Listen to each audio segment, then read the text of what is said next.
Cette hebdo-édition du dimanche 4 janvier 2026, heureuse année 2026 à tous. Merci d'être sur STV. Le président de la République s'est adressé à la nation camerounaise le 31 décembre 2025. Bilan de l'année écoulée, perspective pour la nouvelle année. Le discours intervient dans un contexte politique marqué par sa réélection à la magistrature suprême. Unité nationale, relance économique, jeunesse, femmes, annonce d'un nouveau gouvernement. Ce midi, nous analysons et commentons cette autre adresse du président Paul Biya à la nation. On parlera également sport, notamment de la Coupe d'Afrique des Nations Maroc 2025 et des performances des Lions indomptables du Cameroun, en s'imposant 2-1 face au Mozambique lors de la dernière journée du groupe F. Les Paulins de David Pagou ont validé leur qualification pour les huitièmes de finale en étant deuxième du groupe. Huitième de finale ce dimanche 20h. Le Cameroun affronte l'Afrique du Sud. On parle de tous ces sujets avec vous. Elvadas Kenyé, vous êtes militant du CPP, membre de la plateforme Stand Up for Cameroun. Bonjour et merci d'avoir accepté notre invitation. Bonjour Léla, bonjour et bonne année. Meilleurs vœux également à tous les téléspectateurs de STV. Bonjour et bonne année également à tous les autres co-panélistes sur le plateau. Permettez-moi également de souhaiter une bonne année, une merveilleuse année, mais beaucoup plus une année de courage à tous ces milliers de Camerounais qui ont été incarcérés par une justice aux ordres, qui ont passé les fêtes de Noël en prison, tout simplement parce qu'ils sont trouvés au mauvais endroit, au mauvais moment, et pour certains parce qu'ils ont eu la maladresse de penser différemment que ceux qui sont au pouvoir. Nous pensons également à l'endroit de toutes ces familles qui ont perdu un proche pendant les manifestations des récentes crises post-électorales. Beaucoup de courage à la famille de Njombe Awe, de Anissé Ekane, sa famille politique et sa famille nucléaire également, eux qui sont décédés en prison à la suite des arrestations, à la suite des tortures infligées par le gouvernement qui nous dirige aujourd'hui. Bonjour et bonne année à tous les Camerounais. Qui sont décédés incarcérés pour le cas d'Anissé Ekane, effectivement, mais on ne va pas parler de torture physique. Oui. Torture physique, torture médicale, si vous voulez, mais il a été privé de soins, des soins qui sont un droit fondamental pour chaque Camerounais. Il a été privé de ces soins-là et il en est mort. Nous le déplorons et nous souhaitons une fois de plus courage. Mais nous rappelons que son départ, son décès est une semence pour la lutte et que les Camerounais ne vont pas laisser tomber parce qu'il faut rappeler que la flamme qui naît en Issé Ekane, est arrivée le 15 janvier 1971 lorsqu'on abattait lâchement un autre Camerounais, Enes Wandji, de glorieuse mémoire. Donc nous pensons que le départ d'Anissé Ekane va également être la semence pour beaucoup d'autres Camerounais qui continueront la lutte. Alors je précise justement que ce que vous dites est contenu dans un communiqué des avocats d'Anissé Ekane qui font savoir que son extracteur d'oxygène ne lui a pas été remis à temps. Je précise à l'endroit des téléspectateurs, également à l'endroit des institutions. À côté de vous, on reçoit Yves Abama, militant du Rassemblement démocratique du peuple camerounais. Bonjour, Monsieur Abama, merci d'avoir accepté notre invitation. Bonjour Léla, bonjour aux co-panélistes. Meilleurs vœux à vous, meilleurs vœux à tous les Camerounais. Je voudrais dire que je suis heureux de porter la voix du RDPC une fois de plus sur votre plateau. Je voudrais m'étonner de ce que, entrant dans la nouvelle année, certains politiques camerounais n'aient pas perdu les vieux réflexes et les vieux réflexes populistes. Je voudrais m'étonner de ce que, en cette année débutante, on en soit toujours à vouloir politiser les questions difficiles, les questions des familles sont affectées. Parce que quand vous parlez de l'histoire de M. Anissé Ekane, je peux rappeler que j'ai aimé à plateau avec lui, quelqu'un de très sympathique. Maintenant, on ne fait pas politiquement sur la même longueur d'onde. Et ce qui est arrivé, à mon avis, est tellement grave que parfois le silence est bien. Il ne faut pas qu'on se mette à polémiquer sur quelqu'un qui est parti et surtout dans ces conditions. Donc je prie que 2026 soit une année moins populiste pour certains politiciens, que cette année soit pour eux une année de retenue et qu'ils se disent qu'on n'exploite pas toutes les douleurs à des fins politiques. Donc voilà le souhait que je mets pour pour la classe politique camerounaise en 2026. Je précise également que ce que M. Kienye a répété, ce sont les mots de l'avocat, mais également des ayants droit. Il parle de torture. Les ayants droit, on peut les comprendre. Oui. Je ne veux pas revenir, vous refaire l'histoire pour notamment vous dire le fils d'Anissé voilà, Ekane. quand M. Ekane entre, est interpellé, immédiatement, il est mis sous traitement. Donc il y a des choses qu'on ne peut pas accepter de venir ressasser sur les plateaux de télévision parce qu'on veut faire passer le camp d'en face pour le camp des sans cœurs. Apparemment sur la scène politique camerounaise, il y en a qui ont le monopole du cœur, ils sont d'une certaine opposition hyper radicale, qui contestent tout. Et il y en a qui sont des démons, peut-être c'est nous du côté du RDPC ou alors ceux qui ont en charge la gestion du pays. Mais il faudrait qu'au-delà de ces caricatures, les uns et les autres se disent que, en fait, les douleurs, nous les ressentons tous. Il y a un certain nombre de choses que nous ne disons pas, mais ce n'est pas parce que nous ne ressentons rien.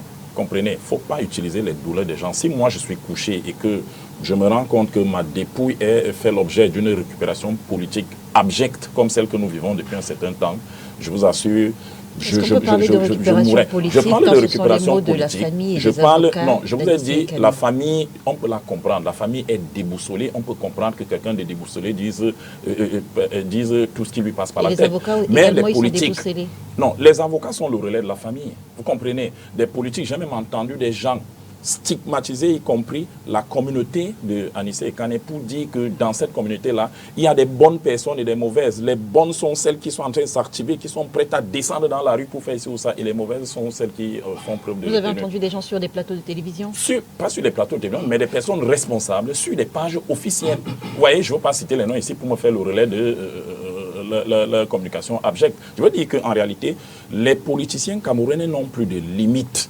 On se dit sur le champ politique, on peut tout utiliser. Non, un peu de morale, juste un peu de morale. Très bien, je précise encore que sur la place publique, on a deux paroles. Il y a la parole du gouvernement, mais également il y a la parole des avocats d'Anissé Ekane. Bien entendu. Et des ayants droit du défunt.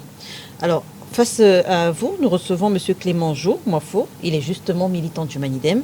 Bonjour M. Mwafo, merci d'avoir accepté notre invitation. Bonjour Léla, bonjour à mes compagnonnistes, bonne et heureuse année à tous les Camerounais. Quand j'entends Yves avant de parler, mes poils s'irrissent. Parce que l'arrestation d'Anissé, c'était un guet-apens. Anissé a été arrêté le 24 pour Tabourin, le 24 octobre. Et qu'est-ce qui s'est passé le 24 octobre? Il envoie son chauffeur aux environs de 9 h. Il fait une course. Son chauffeur n'est plus jamais revenu. Il reste à la permanence qu'à 17h30. Son neveu arrive, Daniel Ekane. Il lui remet une enveloppe concernant les problèmes. Anissé Ekane, Daniel Ekane est suivi par la police jusqu'à la prison. Il est donc arrêté devant le domicile de la grande sœur d'Anissé Ekane, Gertrude Ekane. Il est amené mano militari au groupement. Gertrude appelle Anissé pour lui dire Daniel a été arrêté. Anissé se lève. Pourquoi je dis que c'est un guet-apens, que c'est un assassinat programmé? Non, on ne va pas parler d'assassinat programmé. J'assume mes propos. Non, je veux dire, Madame Léla, comme vous le dites, c'est Monsieur Mwafo, j'assume mes propos. Pourquoi? Non, je veux dire, je suis d'accord que vous dites assumer vos propos, sauf que sur le plateau, je suis celle qui Ce jour-là, il y a 4 taxis qui invite. rôdent autour de la permanence. Le premier taxi dont Anissé sort. Vous savez, il y a quand même des gens qui ont une conscience dans ce pays. Et ils sont de votre côté. Il y a des gens qui ont une conscience, même dans le gouvernement. Parce que les informations que nous avons, ça vient de ceux qui sont au pouvoir. Les 4 taxis qu'on avait positionnés là, le premier taxi qui prend Anissé, la preuve c'est qu'il ne paye même pas ce taxi. Quand il arrive au groupement, quand il entre, on dit président, on vous attendait, on ne savait pas comment on devait faire. Comme vous êtes venu de vous-même, c'est bon. Et en même temps, c'est comme ça qu'on prend Dieu comme Tchad. On les a cagoulés. On le prive de son extracteur d'oxygène. Moi, j'ai vu Anissé 2 jours avant sa mort, c'est-à-dire le samedi. Et Anissé décède le 1er décembre. J'étais dans au 7 le samedi. Si vous voyez la chambre dans laquelle Anissé se trouvait, VIP 1. Si vous voyez dans la chambre, vous savez, moi je ne parle pas des affaires du quartier. Non, du tout. Cette chambre ne méritait même pas. Cette chambre ne méritait pas une chambre pour quelqu'un qui a des problèmes respiratoires. La douche est ouverte, la porte est ouverte. Il y a 2 gendarmes armés qui sont à côté de quelqu'un qui est malade. Vous voyez? Nous sommes restés, moi je suis resté au 7 de 15h45 jusqu'à presque 18h. Et moi, ce jour-là, je l'ai vu partir. Parce que ce jour-là, il nous a pratiquement légué son testament. Alors que quelqu'un vient sur le plateau parler de la récupération politique, alors qu'on a arrêté quelqu'un pour ses opinions politiques, c'est quand même dangereux. Ah, pour ses opinions politiques. Pour ses opinions politiques, Et monsieur. quand vous dites là, on doit vous pour croire, ses opinions on ne politiques. discute pas, on dit c'est vrai. Vous l'avez dit. Tu Non. es libre, nous sommes en démocratie. Voilà. C'est Si justement je suis pourquoi libre, tu ne c'est justement t'étonnes pourquoi, pas de c'est mon justement pourquoi je discours. m'exprime. Si Mais je je suis m'étonne libre, de tu ton me laisses discours la parce que parole. moi je parlais des faits. Monsieur C'est parce que je parlais Non, des faits. Apparemment, il fait mon procès. Non, c'est parce que je Non, parlais c'est pas des faits. Ce Non, sont des c'est faits parce que vus vous par avez vous. vous avez Les faits que nous avons. cette Si tu me permets de habitude. Messieurs, tu me Vous permets avez de cette relater les habitude faits. là, vous Non. avez cette Messieurs, habitude là au messieurs. RDPC. Si tu me Vous permets avez de cette relater les habitude faits là au que je vois, RDPC. je ne suis pas sûr que Vous c'est avez la cette habitude là. Tout à l'heure, Non, vous avez c'est cette pas mon habitude procès. là. Non, tu Vous avez vois cette mon habitude procès. là au J'ai une RDPC. opinion et j'ai le droit de la Yves voir. Abama. C'est à vous de Yves, respecter cette Yves, opinion non, là. Yves Vous ne Abama. revenez pas sur ce que j'ai dit, c'est mon opinion. Je respecte la vôtre. Yves Abama, Voilà. je veux dire quand vous... Bien entendu. Bien entendu, je me suis Yves. étonné de votre opinion. Non, Yves, je veux dire quand vous aviez la parole, Yves Abama, monsieur Mofo s'est tué et il vous a entendu. Si vous voulez la parole juste après... Sauf que là, 15 minutes, il est sur moi. Hein. Non, je veux dire, si vous voulez la parole juste après, on va présenter monsieur Yédé et puis on pourra vous redonner la parole, si vous voulez la parole juste après. Vous terminez, monsieur Mofo. Je disais, madame Lila, que parler. Je précise quand même que sur le plateau, je ne peux pas vous laisser parler d'assassinat programmé sur le plateau. Même si vous assumez. Vous savez, en ce moment, on a les institutions qui sont très regardantes, notamment pour ce qui est des émissions comme celle-ci. Et je lui disais en rigolant avec un invité il y a un mois, je lui disais, je reviens justement d'une convocation du CNC et je n'aimerais pas commencer l'année avec une autre convocation. Donc allez-y, monsieur Mofo. J'appelle juste... Non, j'appelle... Ils me convoqueront, Non, moi. non. Les propos sont de Non, moi vous et je les assume. Je précise... Les propos J'aimerais- sont de moi. Non, Les propos sont de moi et je les assume. Le CNC est là pour Vous savez, les journalistes, pas pour les non, je invités. veux dire, vous savez, j'ai pas envie de dire qu'on peut tout dire, mais il y a la façon de le dire. Mais j'aimerais, Quand ils seront j'aimerais, pour toi, on aura le droit de venir sur les monsieur plateaux Abama, pour tout dire. monsieur, C'est ce qu'ils sont non, en train de dire. monsieur Abama, Voilà. monsieur Je vous Abama, aide un peu. non, ne m'aidez pas, ne m'aidez pas, monsieur Abama. J'appelle autant vous, parce que si peut-être ces mots choquent le gouvernement, vos mots également peuvent choquer la famille. Donc je vous appelle tous, messieurs, à un peu plus... Non, je vous appelle tous, messieurs, à un peu plus de responsabilité. Et monsieur Mofo avait la parole. Il racontait les faits tels que... Non, il a précisé avoir été avec Anissé Kane 2 jours avant. Quand vous êtes au Allez-y. CNC, madame, vous savez, Monsieur Abama, je vous en prie. Allez-y, monsieur Mofo. C'est justement pourquoi moi j'ai des difficultés à échanger de cette façon. Allez-y. Moi j'étais au 7. Quand vous êtes au 7, donc vous êtes identifié. Ça veut dire que ce que je dis là, les responsables du 7 le savent. Parce que j'ai été identifié. Vous ne rendez pas visite au 7 à quelqu'un sans être identifié au moins sur 2 points. C'est-à-dire à la guérite et à la centrale. La centrale, c'est de quitter la guérite au moins à 500 mètres de la guérite. Et vous ressortez. Vous allez à la guérite avec un badge, vous quittez de la guérite avec un badge, vous allez à la centrale, vous êtes identifié à la centrale, vous ressortez, vous laissez le badge et on vous remet votre CNI. Et on vous dirige vers où se trouve votre détenu. Alors que quelqu'un vienne me dire que ce qu'il dit n'est pas vrai, Non, c'est pas vrai. c'est quand même aberrant Parce qu'il y a qu'ils le disent comme de cette façon. Monsieur Wafo. Allez-y, monsieur Mofo. Alors, vraiment, quand j'entends parler de récupération politique, ça veut dire que dans ce pays, les gens ne peuvent plus avoir leurs opinions.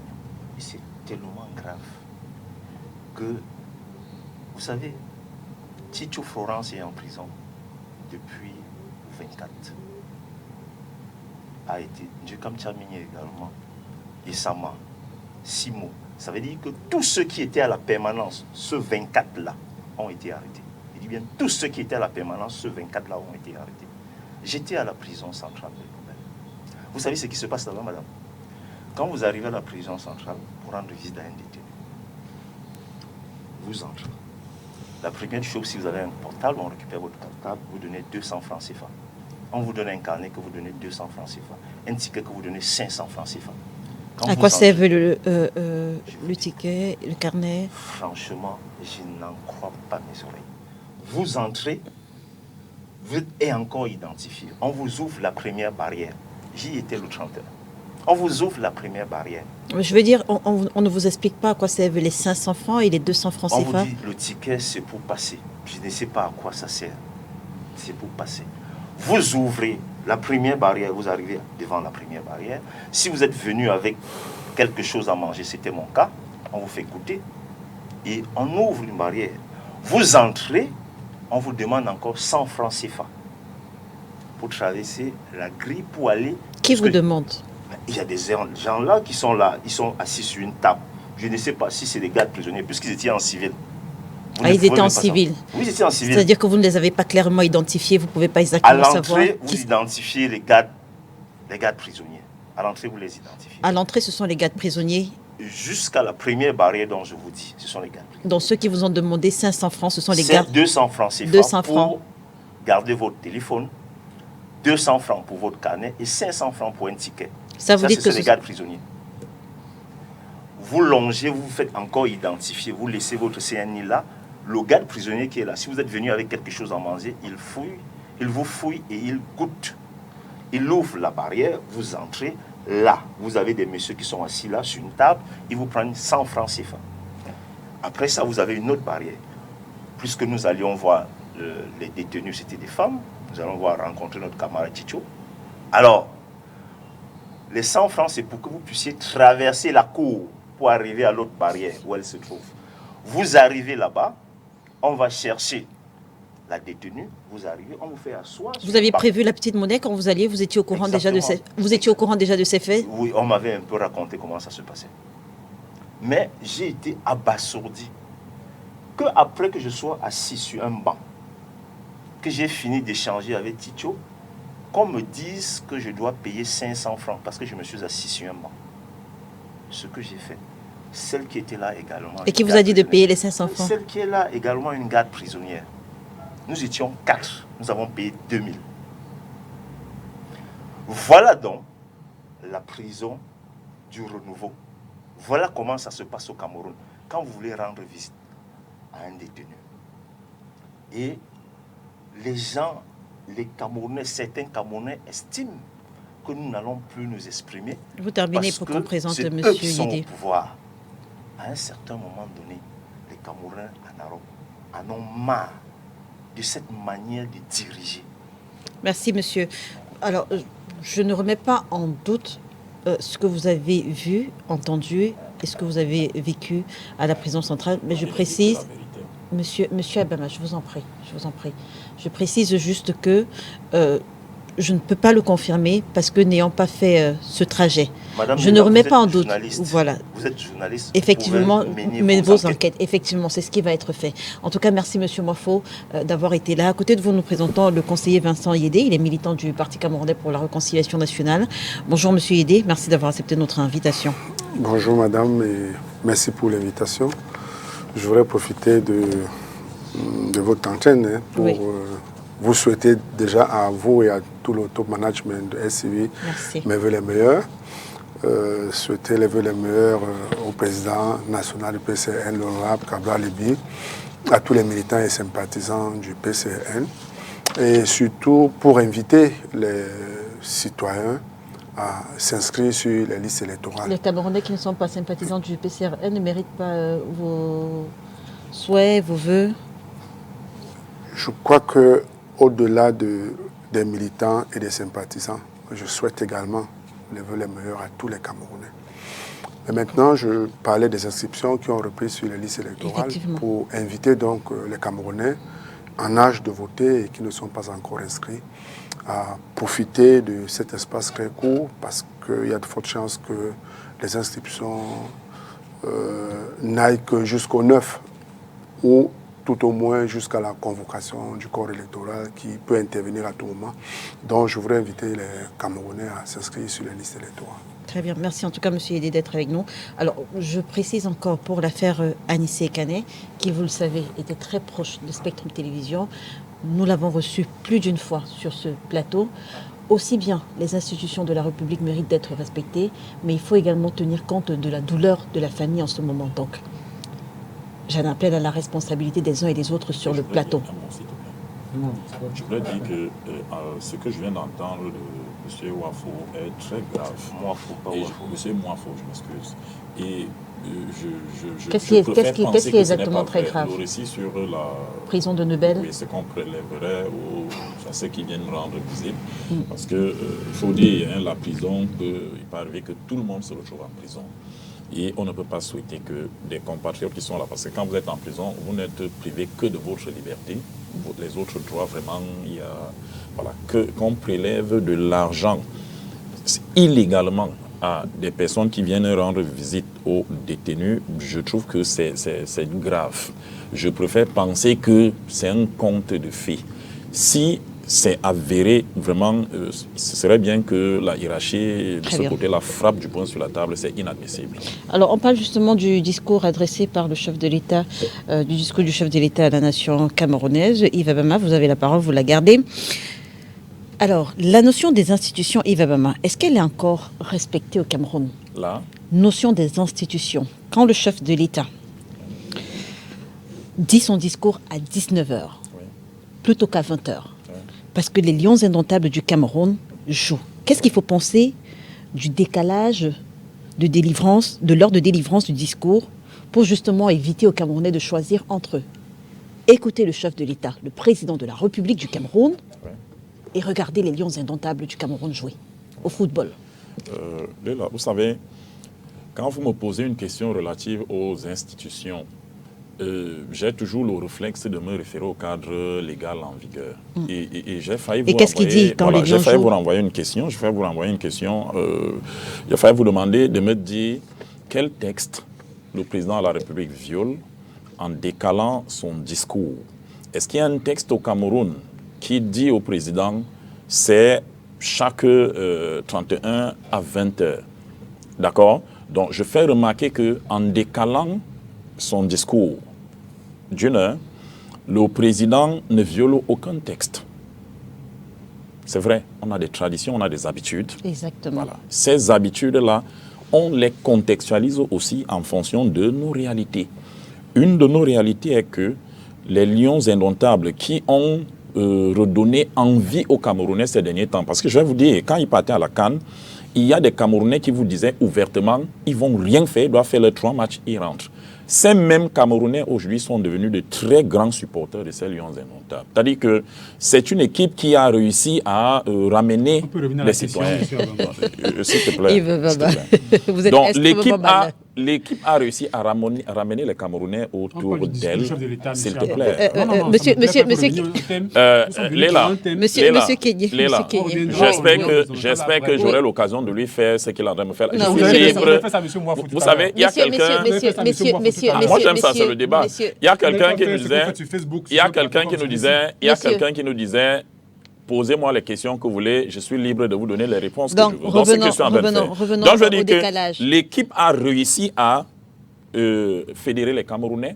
Le chef de l'État en est conscient. Le chef de l'État ne pouvait pas prendre sur lui de mettre les Camerounais face à un dilemme. Je précise également que pas un mot sur les lions indomptables n'a été dit. Bien entendu, et c'est compréhensible. C'est compréhensible. Les lions sont dans un processus. Un mot du chef de l'État dans ce contexte, je suis sûr que nos adversaires politiques qui nous aiment tant l'auraient accusé de récupération politique. Donc, il ne faut pas influencer cette équipe. C'est peut-être la posture du chef de l'État. Donc, je veux dire, je reste sur le décalage. Comme les gens veulent que je réponde à la question, je veux dire qu'en réalité, ce décalage, c'était pour donner la possibilité aux Camerounais qui ont retrouvé de l'amour pour leur équipe de suivre le match, d'accompagner leur équipe, de leur envoyer toutes les ondes positives, de ne pas être dispersés. Le chef de l'État avait-il seulement le choix? Pardon? Est-ce qu'il avait le choix? La question ne peut pas se poser de cette façon parce que je vous vois venir. Le chef de l'État, effectivement, il aurait pu faire comme certains Camerounais disent, hein, certains qui sont courroucés par le fait qu'il y a eu décalage. Il pouvait dire, OK, je maintiens le discours à 20h. Les Camerounais seront libres, ceux qui voudront aller suivre le match. C'est un peu embêtant que contrairement aux autres pays, on n'a pas des indicateurs pour savoir exactement le nombre de Camerounais qui ont pu suivre le chef de l'État le 31 décembre. En France, il suffit de voir les commentaires. Il suffit de voir les commentaires de ce discours sur les plateaux de télévision et sur les réseaux sociaux pour comprendre que en fait, le discours a été suivi. C'est un indicateur, les réseaux sociaux? C'est un indicateur. Aujourd'hui, c'est un indicateur, on ne fait pas ça. Donc, je veux dire qu'en réalité, le président a posé un acte salutaire. Le président a posé un acte qui montre qu'il est... Je ne veux pas vous parler du taux de pénétration d'Internet au Cameroun. Le président a posé un acte qui montre qu'il est à l'écoute des Camerounais. Le président a posé un acte qui montre qu'il comprend la société dans laquelle il vit. Il comprend ses intérêts, même conjoncturels. Bon, maintenant, pour ceux qui ont des analyses insidieuses à faire là-dessus, n'a pas été suivi, quel est le taux de ci ou ça. Bon, chacun peut conjecturer comme il veut, c'est la liberté d'opiner. Monsieur Kenyé, disons-le, le bouleversement du calendrier républicain, on va le dire ainsi, parce que c'est une habitude, le chef de l'État, le 31 décembre, il s'adresse aux Camerounais à 20h. Un calendrier suppose quelque chose qui est écrit, hein. Alors, ça n'existe pas. Soulève le bouleversement, le décalage de cet horaire, de cette heure, soulève des interrogations profondes sur finalement la hiérarchie des priorités au sein de l'appareil étatique. Selon vous, ces interrogations, est-ce qu'elles sont légitimes? Oui, elles sont légitimes, puisqu'il faut dire que l'équipe de communication de M. Paul Biya, sur ce coup-là, a fait une bonne analyse, parce qu'ils savent très bien qu'en gardant le discours de M. Paul Biya à 20h, ne devait suivre que ceux qui étaient dans le studio avec lui. Parce que tous les Camerounais devaient être, pour ceux qui regardent le football, devaient regarder le football, et pour les autres, devaient être en train de festoyer et en train de se préparer pour l'église, pour préparer la traversée, ou bien pour préparer le réveillon tout simplement. Donc, ils se sont dit, on va choisir un créneau qui va laisser croire aux Camerounais qu'il y a des gens qui étaient encore intéressés par ce discours-là. Donc, on va choisir 19h et on va espérer que, comme il n'y a rien de prévu à 19h, on va dire qu'il y a des gens qui ont suivi le président. Mais à la réalité, les Camerounais savent que les discours et le contenu a donné raison aux Camerounais qui pensaient cela, que c'est une rhétorique permanente et une répétition de ce qui a souvent été dit. Et malheureusement, cette année-ci, ils sont allés encore plus loin dans la répétition et la rhétorique des précédents discours. Et les Camerounais n'attendent plus rien de ce que peut dire le président de la République le 31 décembre, parce que toutes les autres années, il s'est prêté à cette tradition-là. Mais quel changement, quel impact est-ce que cela a eu sur la vie des Camerounais en 43 ans de gouvernance? Aucun malheureusement. Et les Camerounais avaient fait le choix, c'est d'être ailleurs.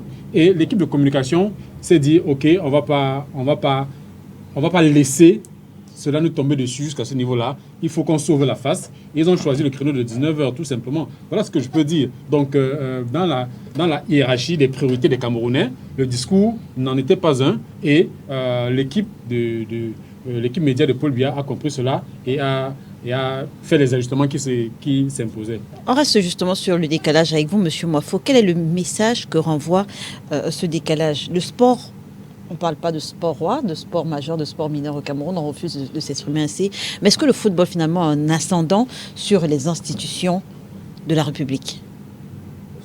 Quel est le message que renvoie ce décalage? Dans l'œil du cyclone, la mer est plus calme que dans sa périphérie.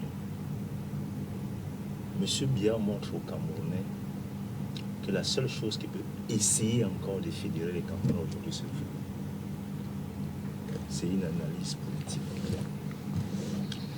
Et je pense qu'il faut aussi accepter à un certain moment donné que les informations que la DGRE lui donne par rapport à l'écoute que les Camerounais ont pour le discours présidentiel, il sait que ce n'est même plus à 30%. Alors, en le faisant à 19h, il essaye de captiver certains militants du RDPC, certains sympathisants qui ont encore de l'affection pour lui. Parce qu'en principe, je vais vous dire que les gens préféreront voir 1000 fois un match de Lions indomptables que d'écouter le discours de Biya. Parce qu'en principe, c'est du réchauffé. Qu'est-ce qu'il a dit là-haut? Qu'est-ce qu'il a dit là le 31 qui semblait être quelque chose? Rien du tout. Moi, j'ai vu je crois au pari pascalien. Vous savez, à un certain moment donné de la vie, pour ceux comme Biya, qui sont chrétiens, je n'aime pas trop citer la Bible parce que j'en suis pas un chrétien, mais pour ceux qui sont chrétiens comme Biya savent que dans le psaume 90, au verset 10, on dit à un certain moment donné que quand vous avez vécu entre 70, maximum 80 ans, vous avez longuement vécu. À cet âge-là, vous n'avez plus une certaine capacité de pouvoir faire certaines choses. Nous sommes donc dans un pays où un président fait un discours, où au sortir de ce discours-là, on ne retient pratiquement rien. Parce que c'est quand même appelant qu'un président fait un discours en annonçant un gouvernement. Il en a fait de 1982 à aujourd'hui 35 gouvernements.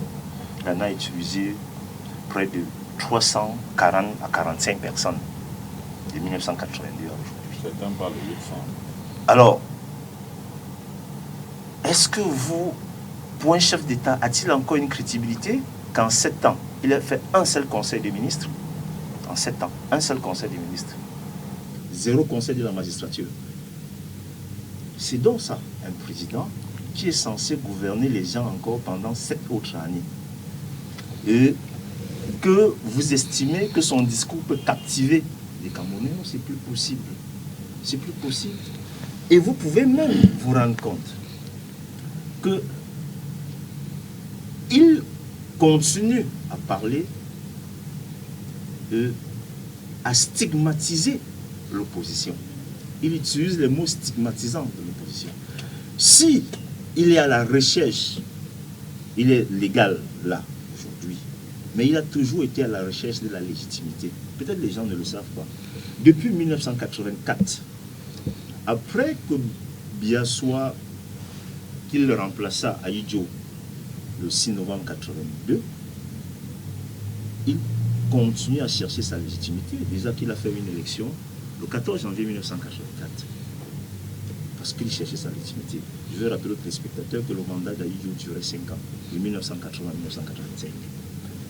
Alors, nous sommes là donc, face à un chef d'État qui n'a plus de popularité, qu'il n'utilise que la force. C'est très facile aujourd'hui, qu'à la descente de votre studio, qu'on vous envoie un pick-up de policiers là, et qu'on vous... Je rappelle quand même que les chiffres officiels le donnent gagnant de l'élection présidentielle de 2018, quand vous parlez de popularité et de légitimité. Vous parlez de 2025 ou 2025, pardon. 2025, je vous demande pardon. Vous avez dit les chiffres officiels. Et les chiffres sortis des urnes lui donnent également vainqueur. Si nous allons mettre en exergue l'article 113, ça lui donne également vainqueur. Non. Vous savez, dans ce pays, un jour, on refera l'histoire. Et on comprendra ce qui s'est exactement passé. Pourquoi je le dis? Vous savez, aujourd'hui, on parle de la vie de Mobutu. On parle de la vie de Mobutu, on parle des négociations, comment Mobutu partait, comment il a essuyé des échecs avec les pays qui l'ont soutenu pendant les négociations dans les soutiens. C'est ce qui est en train de se passer au Cameroun. C'est ce qui est en train de se passer au Cameroun. Pourquoi un chef d'État estime qu'il doit faire un gouvernement? Est-ce que pour faire un gouvernement, vous avez besoin de dire un peu, après une élection, relativement après une élection, le gouvernement s'impose dans les pays dits démocratiques.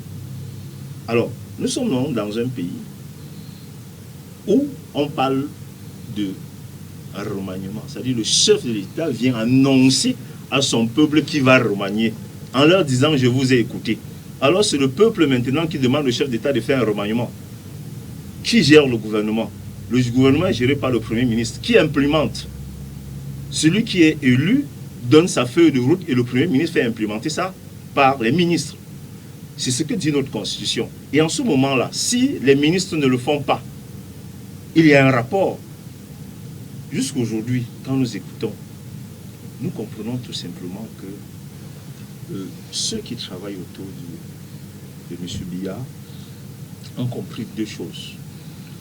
M. Biya n'a plus de cote de popularité. Et comme nous sommes en politique, vous utilisez les méthodes que vous avez. C'est-à-dire qu'il utilise le rapport de force. Il utilise l'armée et la police. C'est comme ça que ça se passe au Cameroun aujourd'hui, depuis 1990. C'est-à-dire que quand vous êtes contre le régime, quand vous avez une idée contre le régime, vous avez une opposition, une idéologie contre le régime, vous êtes réprimandé. Mais vous le dites en étant sur le plateau, M. Mouafo. Oui, mais pour que je sois sur ce plateau, il y a eu des gens qui ont fait la prison. Maître Yondo, Anissé Kane. Mais je veux dire, vous le dites aujourd'hui, mais vous êtes quand même sur le plateau. Est-ce que ça ne vous contredit pas un tout petit peu? À la descente de ce plateau, je peux être pris manu militari, je ne sais pas pour où. Vous avez dit je peux. Oui. Vous voulez dire que je suis? Non. Je peux. Plus que c'est déjà arrivé, non? Parce que ce n'est pas arrivé. Moi, je connais des gens qui sont descendus des émissions et qui se sont retrouvés à la police judiciaire. On va dire également qu'il y a des gens qui ont fini des émissions parce que ce n'est pas le premier plateau que vous faites et vous êtes toujours libre. Madame, vous savez... Oui. Vous savez, Yves Abama. Vous savez, madame... Oui, monsieur Mouafo. Nous sommes dans un pays où il y a une cacophonie, quelle que soit gouvernementale ou même dans la région. Nous sommes dans la région littorale. Je ne trahis pas un secret. Il y a quelqu'un qui dit dans cette région qu'il est plus puissant que le gouverneur. C'est-à-dire que lui, il ne suit pas les instructions du gouverneur. Il y a quelqu'un qui le dit. Oui. Bon. C'est ça dans le Cameroun. C'est ça. Il dit qu'il a les bras longs. C'est ça le Cameroun. C'est ça notre réalité. C'est pourquoi je suis en train de vous dire, quand vous dites vous pouvez descendre dans ce... Je vous dis, on peut descendre de ce plateau et vous ne me verrez plus jamais. Vous avez suivi l'affaire Martinez-Zobou. Comment les Camerounais ont fait pour s'arrêter dans toute la ville de Yaoundé? Comment? Nous sommes là dans un pays. Revenons au discours, M. Mouafo. Vous terminez. Oui, vous terminez. Je voudrais terminer en disant, franchement, je n'attends, comme je disais, oui, le contraire du discours de Biya m'aurait surpris. Le contraire de son discours, c'était de demander qu'on élargisse tous les gens qui sont injustement emprisonnés. Moi, j'étais à la prison. J'ai vu des gens à qui je posais des questions. Moi, j'ai vu une femme qui me dit, je suis sorti de chez moi, je marchais et on m'a arrêté. Vous avez vu pendant la crise post-électorale, le monsieur qu'on a fusillé à Bilongué, était-il en train de marcher? A-t-on remis son corps à sa famille jusqu'aujourd'hui? Non. Alors, nous sommes là dans un pays où quelqu'un qui a les informations, qui est censé avoir les informations, devrait normalement faire un discours d'apaisement. Ça n'a pas été fait. Très bien. Monsieur Yédé, quel est selon vous, on parle également du décalage avec vous, quelle est selon vous la place du football dans le contrat social camerounais, puisqu'aujourd'hui il parvient à moduler, je vais dire, l'agenda présidentiel? Écoutez, la première formulation de votre question m'a paru un peu... J'ai un peu tiqué, mais au vu des réponses qui ont été apportées ici, je comprends que vous avez eu raison de formuler la question telle que vous l'avez fait. Écoutez, on ne peut pas banaliser l'instant où le président de la République prend la parole. C'est le moment le plus crucial où on donne l'état de la nation. On ne peut pas banaliser cela. Et surtout quand ça intervient en fin d'année.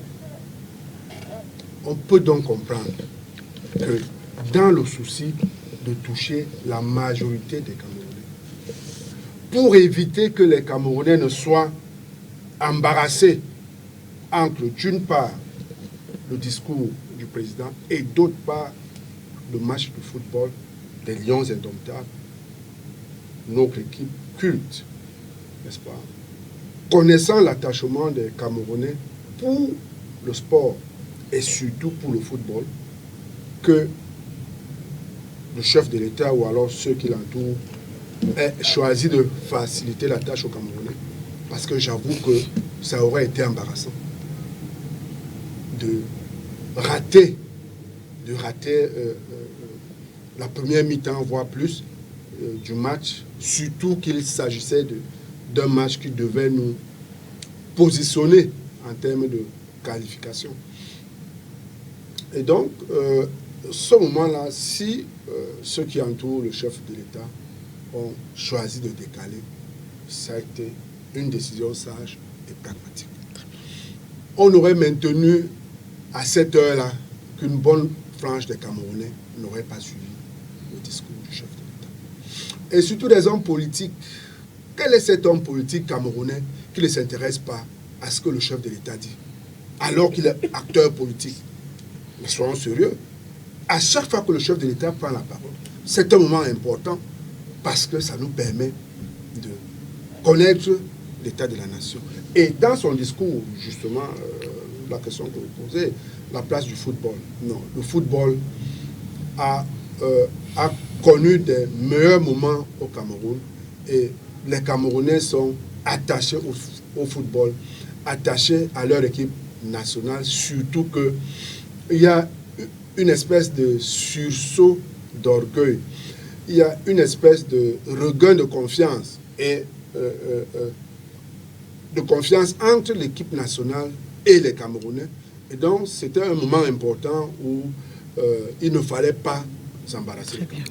Mais c'est vrai que maintenant, quand le chef de l'État fait ce discours-là, on se serait attendu à ce qu'il touche quand même un mot, n'est-ce pas, au football, puisque les Lions indomptables sont en compétition et ils devaient jouer ce soir-là. Au moins, il aurait pu les encourager, parce que pour l'ensemble des discours du chef de l'État que nous avons eu le privilège de suivre, il n'a jamais manqué une occasion d'encourager les Lions indomptables. Et là, il aurait bien pu le faire. Peut-être que ceux qui ont rédigé son discours ont été pris de court par les performances des Lions indomptables sur lesquelles il aurait bien pu, de manière opportune, capitaliser. Mais, je dis encore une fois, il a évoqué en quelques mots la crise post-électorale. On se serait encore attendu à ce moment-là qu'il dise un mot sur les compatriotes qui sont décédés. C'est vrai qu'il a plutôt critiqué le comportement des uns et des autres, mais il reste et demeure qu'il y a des Camerounais qui sont décédés après l'élection présidentielle. Il aurait pu mentionner cela, condamner et reconforter les différentes familles. Malheureusement, encore une fois, il a trouvé le moyen de passer à côté. Yves Abama, alors que le début de ce mandat se fait sur fond d'une popularité descendante du chef de l'État, confère les 53,66%, vous êtes d'accord avec moi que c'est son plus bas score obtenu depuis qu'il est président, depuis qu'il se présente à l'élection présidentielle. Comment est-ce que vous appréciez dans ce contexte-là le ton sur lequel le chef de l'État a délivré son discours du 31 décembre? Oui, avant de répondre à cette question, je voudrais revenir sur un ou deux éléments.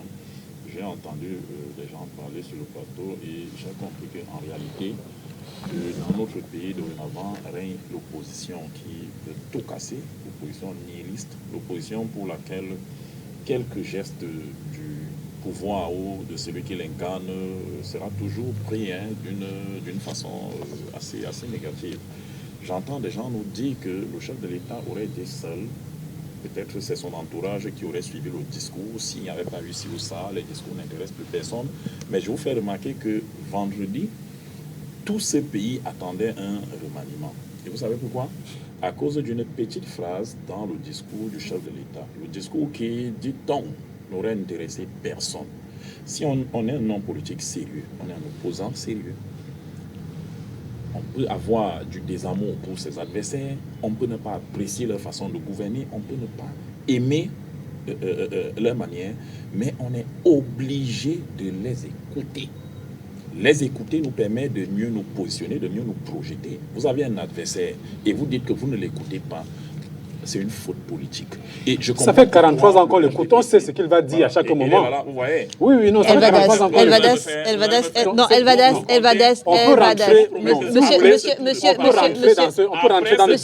Monsieur Kenyé, non, ne le promettez pas.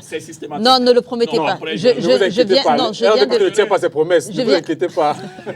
Donc, il peut le faire. Non, Yves Abama, vous n'êtes pas celui qui fait la loi sur le plateau. Elvadas, vous n'interrompez plus Yves Abama. Allez-y. Okay. Donc, je voudrais dire qu'en réalité, un homme politique sérieux écoute ses adversaires. Le RDPC est au pouvoir et il va y rester le plus longtemps possible parce qu'il a des adversaires qui sont faibles, des adversaires qui commettent des fautes, vous des n'êtes pas celui qui fait, ne l'écoutent pas. Vous voyez, vous n'écoutez pas votre adversaire, vous le battez comment? Donc il faut déjà dire que c'est républicain pour un Camerounais, qui plus est acteur politique, de suivre le discours. Quand vous suivez les détracteurs de M. Trump aux États-Unis, ils ne peuvent pas rater une seconde de son discours. Les détracteurs de M. Macron, le président français, ils ne ratent pas une seconde de son discours. Vous voyez? Donc c'est un peu déplorable que des acteurs politiques de premier plan viennent ici nous dire et ils n'écoutent pas le discours du président de la République. Parlons donc du temps employé par le chef de l'État dans un contexte où sa popularité est descendante. Sur le temps, vous savez... Confrère, ces résultats de la dernière élection présidentielle. Déjà, dans son discours d'investiture. Parce que quand vous dites le temps, vous parlez de popularité descendante, j'ai le sentiment que vous voulez faire passer le président de la République pour quelqu'un qui n'a pas fléchi, quelqu'un qui serait jusqu'au boutiste. Non. Dans son discours d'investiture, le président a dit... Je pose juste des questions, Yves. Non, moi je fais juste des déductions aussi. Le président de la République a dit « J'ai compris le message ». Je le paraphrase. La société a envoyé un message, le président a compris. Le président a fait un certain nombre d'annonces. D'accord?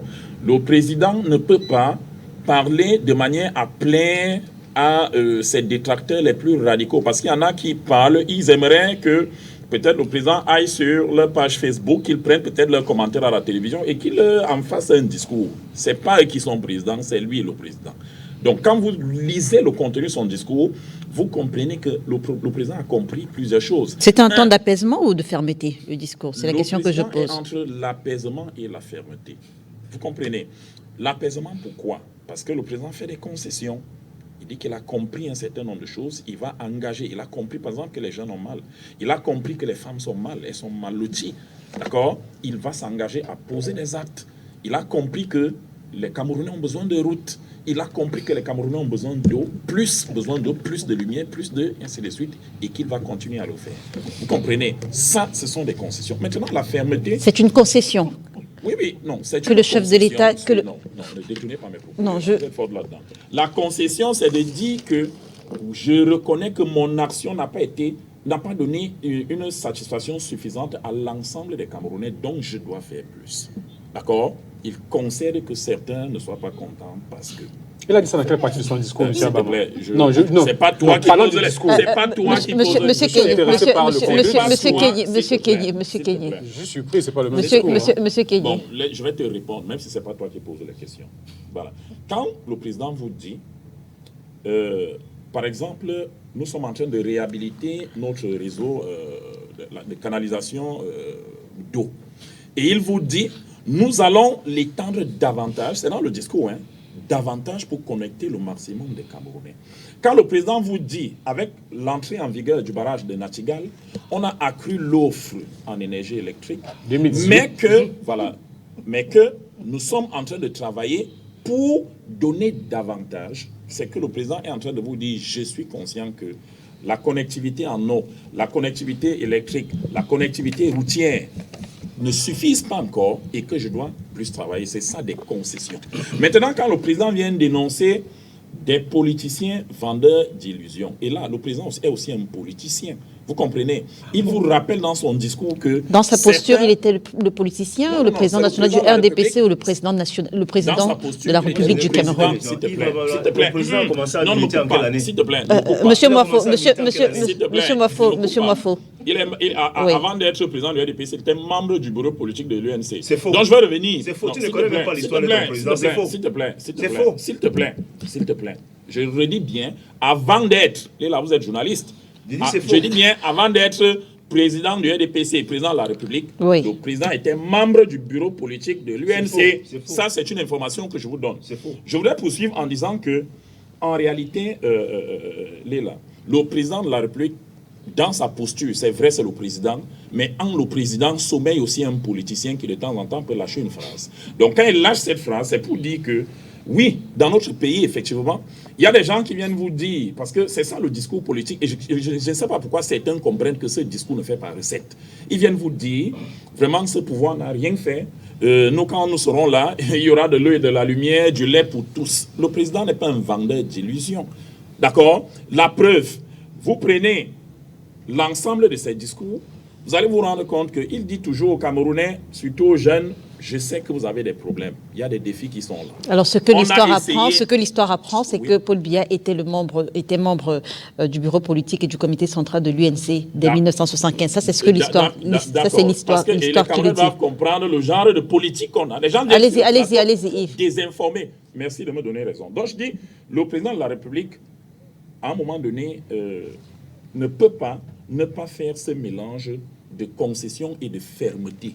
Quand vous êtes face aux politiciens collapsologues, quand vous êtes face aux politiciens cataclysmiques, quand vous êtes face aux politiciens qui n'annoncent que le chaos, vous ne pouvez pas ne pas leur montrer la fermeté. Et le président ne peut pas laisser que on vienne ainsi détourner la jeunesse qu'il a tant contribué à former. Donc je veux dire qu'en réalité, le ton du discours présidentiel était le ton approprié. Très bien.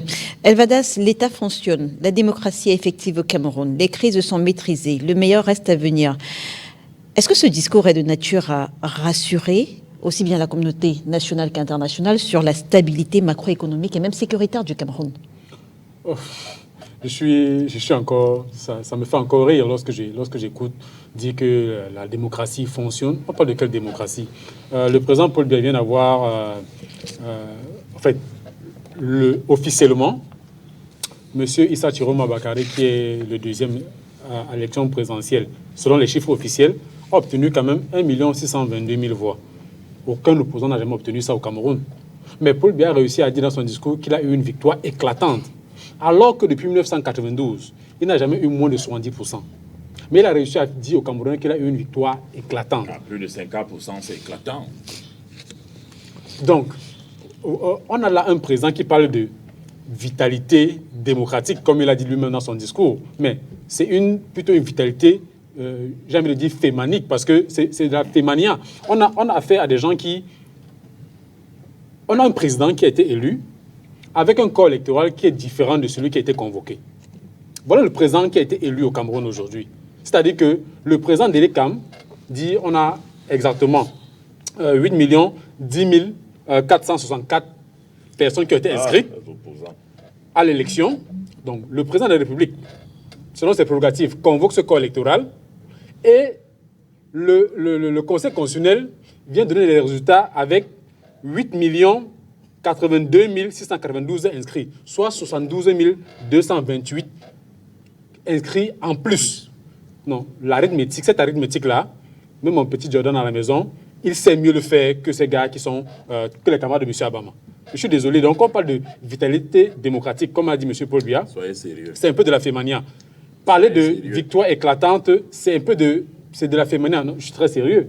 Vous pouvez me démontrer comment est-ce que l'ECAM peut donner un corps électoral à partir des inscriptions, tel qu'a dit le grand frère Yédé tout à l'heure, et que à la fin, on ait des résultats qui soient différents, avec 72 000 personnes en plus. Vous pouvez démontrer cela. Donc, c'est mon mensonge. Vous êtes journaliste, vous ne devez pas laisser passer ça. Okay. Vous allez à l'ECAM, vous prenez les chiffres publiés par le Conseil constitutionnel, vous allez voir que ce monsieur raconte un film. Comme les opposants ont le secret. Allez-y, monsieur. Allez-y, monsieur. Léla, je sais que vous êtes très diligente et que vous pouvez rapidement nous retrouver le nombre d'inscrits tel qu'annoncé par le directeur de l'ECAM. Et ensuite, vous viendrez annoncer le nombre d'inscrits retrouvés sur la grosse du Conseil constitutionnel le jour des résultats. Donc, le temps qu'on vérifie ça, je vais avancer en disant qu'il faut reconnaître que parler de vitalité démocratique au Cameroun, alors qu'on sait que le corps électoral est différent de celui qui était convoqué, alors qu'il y a eu des contestations qui ont conduit à près de 2000 personnes arrêtées. Donc, quand il y a vitalité, il n'y a pas de contestation. C'est ça? Est-ce qu'on peut parler de la vitalité, la démocratie Allez-y, américaine? monsieur Abama, monsieur Abama. Non, monsieur. Il a fait une fois et je l'ai repris. Et non, votre dernier. Allez-y. Je rappelais juste que lorsque M. Poulbert parle d'une victoire éclatante, oui. Je voudrais simplement rappeler que le score qu'a eu le deuxième de façon officielle, je ne veux pas rentrer dans qui a gagné, qui n'a pas gagné, mais de façon officielle, aucun opposant n'a jamais réussi cet exploit-là au Cameroun depuis le retour au multipartisme. En plus, le score de M. Paul Biya n'a jamais, depuis 1992, été en dessous de 50%. Et il vient nous parler de victoire éclatante. Et vous avez dit qu'Elikam a parlé de combien d'inscrits? 8 10 464 personnes inscrites. Très bien, oui. Alors, M. Paul Biya nous dit que le Cameroun marche vers le progrès, c'est visible, c'est palpable, c'est observable. Mais je crois que ce que les Camerounais peuvent observer de façon concrète, c'est les poubelles dans nos rues. De façon concrète, les Camerounais peuvent observer de façon palpable la misère dans les familles, dans les foyers. Parce que les Camerounais n'arrivent plus ni à avoir à manger à la table 2 fois par jour, ni à inscrire leurs enfants dans des écoles décentes, ni à amener leurs enfants dans les hôpitaux lorsqu'ils sont malades ou leurs parents. Oui, les Camerounais peuvent observer la malgouvernance dans la société parce que la corruption a atteint des niveaux inimaginables au Cameroun.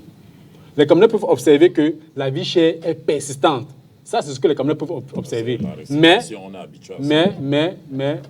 le président de M. Abama, le président national du parti de M. Abama nous dit que le progrès est palpable, tout va bien, les routes sont très bien, alors que c'est un ministre, Monsieur Atangandi, a failli avoir la crise cardiaque la dernière fois qu'il a pris la route du côté du Nord Cameroun parce qu'il n'en revenait pas de la qualité de la route. Monsieur Bangangele a failli devenir fou lorsqu'il a tenté de faire la route pour aller à Moutenguene voir les jeunes policiers qui étaient formés. Donc, on parle là des routes. Monsieur Paul Biya parle de la construction des nouvelles lignes électriques. Ça nous dit que, OK, voilà l'état de la construction, voilà le nombre de kilomètres qui ont été construits ou bien que nous allons construire pour faire face aux défis énergétiques du Cameroun. Non, c'est des nombre de kilomètres de conduits électriques qu'il faut. Quel nombre de kilomètres de lignes électriques qu'il faut pour booster ou bien apporter l'énergie dans les ménages et dans les entreprises. Monsieur, je crois que le président du GCAM doit certainement pleurer ce soir lorsqu'il a écouté M. Paul Biya parler de l'énergie. 43 ans après, M. Paul Biya nous dit que, OK, on a repris la souveraineté de notre entreprise Eneo. Alors qu'il a eu le même discours lorsqu'il a privatisé cette entreprise-là. Donc vous voyez, on a une certaine instabilité, une certaine cacophonie dans le discours et nous sommes de plus en plus inquiets parce que c'est ce type de rhétorique qui sont reprises à chaque discours. Vraiment, ça commence à faire un peu trop. Alors, pardon aux téléspectateurs également à vous, parce que je n'arrive pas à retrouver à l'instant les chiffres du Conseil constitutionnel. Par contre, pour ce qui est des chiffres d'Elections Cameroun, il a effectivement raison. Elections Cameroun a annoncé avoir inscrit 8 10 464 Camerounais sur les listes. Donc, il y aurait un problème si l'OCC a effectivement dit ce que lui dit. Non, je veux dire, pour Elections Cameroun, il a tout à fait raison. Voilà, maintenant, pour le Conseil constitutionnel, je n'arrive pas à retrouver ça tout de suite, mais je vais le vérifier. Ça, voilà. Non, c'est possible de retrouver ça. C'est possible de retrouver puisque la CRTV a diffusé. Non, parce que au-delà de la grosse, la CRTV a diffusé en direct. La CRTV a diffusé en direct l'audience de. Alors, Monsieur Moafo, par le passé, notamment dans les précédents discours, le chef de l'État avait l'habitude de parler des bandits en col blanc, de ceux qui détournent les fonds publics et qui rendront gorge. Par contre, le 31 décembre 2025, aucune évocation de ce sujet. Est-ce qu'il faut comprendre que la lutte contre la corruption c'est désormais un combat gagné, que la corruption est désormais dépassée derrière nous? Madame, vous êtes sérieuse? Est-ce qu'on scie la branche sur laquelle on est assis? Il en a parlé par le passé. Est-ce qu'on scie la branche sur laquelle on est assis? Ce système n'est vu que de la corruption. c'est corrompu à tous les niveaux. Vous avez la task force. Vous savez, j'ai fouillé tous les livres de génie civil. Il n'y a pas au Cameroun qu'on nous parle de la route qu'on appelle Axlo. Vous voyez, voilà Yaoundé, qui a été construit, je crois. C'est quel élément Qui a été construit, je crois, en 1984, avec l'argent des revenus pétrole, qui avait été dirigeanté et géré par Samuel Eboa, qui était secrétaire général de la présidence de la République. Nous avons donc une route aujourd'hui qui est un mouroir. Vous quittez Douala pour Yaoundé, vous faites 6 heures de temps. Oui. Alors, c'est ça que Bialek a la prospérité. Vous avez des gens du Covid Gate jusqu'à la Task Force, Oui. jusqu'aujourd'hui, et le Consup a, entre guillemets, pointé, étiqueté les ministres qui étaient concernés par ce Covid Gate de la Task Force. Ces ministres n'ont jamais été inquiétés, ils sont en fonction aujourd'hui. Et vous estimez que M. Biya va parler de la corruption, ce pays ne vit que de la corruption. Alors, moi je suis quand même étonné que sur un plateau, un militant du RDPC soit en train de gargariser, il est en train de gargariser pour faire comprendre aux gens, le président de la République a fait un brillant discours. Et vous pouvez vous rendre compte, quand vous arrivez dans la ville de Yaoundé, les poubelles partout. Je suis à Yaoundé, j'étais à Yaoundé il y a peut-être une semaine. Douala, moi je sors de Bonamoussadi. Vous voyez mosquée de Bonamoussadi, vous longez là, c'est les poubelles partout. Et ça, et adieu le paludisme, ainsi de suite. Vous êtes donc dans un pays où les gens font des discours pendant plus de 43 ans. Et que fondamentalement, c'est des très beaux discours et que rien ne change, en principe. Rien ne change. Nous constatons tout simplement que nous avons un système néocolonial qui a été mis sur pied, qui résiste, et qui utilise les moyens de l'État pour réprimander tous ceux qui sont contre leurs idées, leurs propositions. Alors, c'est ce que vous retenez? En principe. Madame Leïla, ça fait 10 ans qu'on construit l'autoroute Douala-Yaoundé. Nous sommes à quel niveau? Avec combien de milliards de francs CFA détournés? Aujourd'hui, c'est un mouroir. Il nous parle de la récupération des AES. Nous avons fait un combat en 2001, quand on privatisait la Sonel. C'est devenu AES. Avec une concession qu'ils avaient mis sur pied, où l'État du Cameroun en avait 49 et le AES Sonel 51. Alors nous sommes dans un pays, aujourd'hui que nous avons récupéré l'État, qu'ils disent avoir récupéré AES Sonel. Est-ce que vous avez constaté ces jours-ci, pendant les fêtes, le délestage? Vous savez qu'il y a encore les quartiers à Douala où ça fait 3 jours ils n'ont pas d'électricité, n'ont pas d'eau. À Douala. Où nous sommes dans un département où pratiquement... Sur ce fait, je ne vais malheureusement pas vous contredire parce que ça a été vérifié. On a fait des reportages sur cette question. Nous sommes dans un département où le nom des départements, c'est le nom des cours d'eau. Alors, vous vous rendez compte que dans notre pays, vous terminez. Au XXIe siècle, qu'il n'y ait pas d'eau, qu'il n'y ait pas d'électricité, qu'il n'y ait pas de route, que vous ne pouvez pas faire un programme aujourd'hui pour quitter de la capitale économique pour la capitale politique, quitter de la capitale économique pour l'Ouest. Vous quittez à l'Ouest à minuit, vous arrivez à Douala à 8 h du matin. Vous trouvez ça? Que Yves Bama vient sur un plateau, dit M. Biya a dit promis ceci, ça fait 43 ans qu'il promet. Rien ne change. Oui. Rien n'évolue. La seule chose qui évolue, c'est les détournements. La preuve, il y en a plein de ses camarades qui sont en prison. Très bien. Alors, monsieur Yédé, quelle est l'analyse politique que vous faites de ce discours? Quel est le message principal que vous retenez? Alors, le message principal, s'il y en a un, c'est tout simplement que le chef de l'État réalité semble être dans une bulle. Il semble être dans une bulle et un peu détaché des réalités du terrain. Vous savez, il a fait un discours sans chiffres. 50 milliards les fonds qui débloquent pour soutenir les projets de la jeunesse, c'est tout. Un chef de l'État, ça ne fait pas un discours sans chiffres. Combien de kilomètres de route à refaire ou à construire?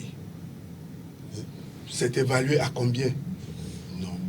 On s'est retrouvé dans une espèce de littérature. Et vous savez, il a essayé de nous convaincre qu'il dit la vérité. Il n'a pas besoin de nous convaincre qu'il dit la vérité, parce que les faits doivent parler d'eux-mêmes.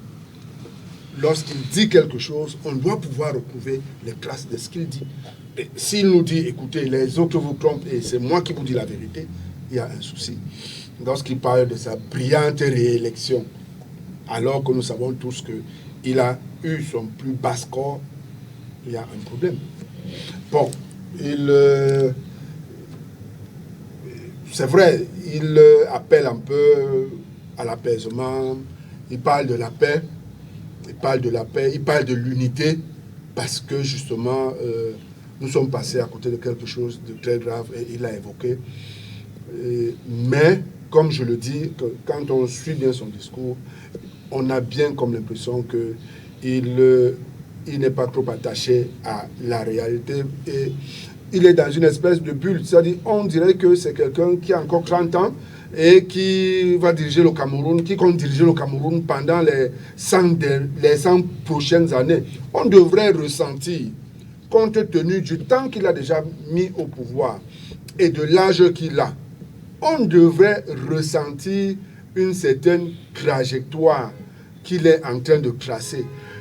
On devrait ressentir dans son discours qu'il est en train de nous dire « Voilà vers où je suis en train de vous conduire, même si je ne suis plus là, même quand je ne serai plus là, voilà ce qu'il faudrait faire. » Donc, on a vraiment comme l'impression que ça ne lui passe pas par la tête, puisqu'il dit qu'il va consacrer toute son énergie à défendre le Cameroun. Vous savez, quand il dit qu'il n'a pas pu réaliser un certain nombre de choses à cause des contingences extérieures, parce que on sait très bien qu'il y a la malgouvernance ici au Cameroun, il y a la corruption qu'il a très souvent décriée et qui sont également à l'origine du retard que nous accusons au niveau du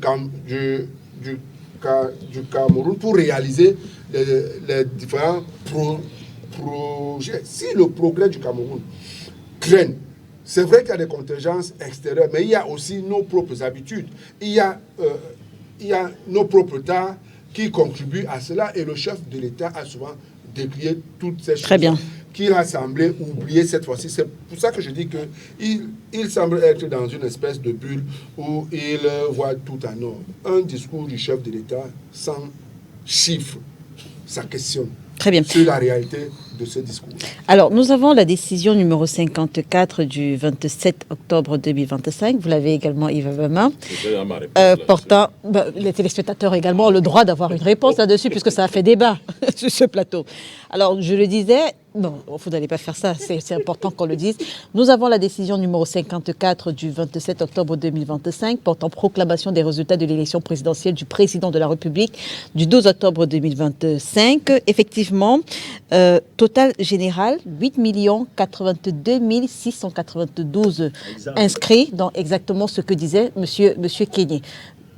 Bon, non, vous n'avez pas besoin. Non. Donc effectivement,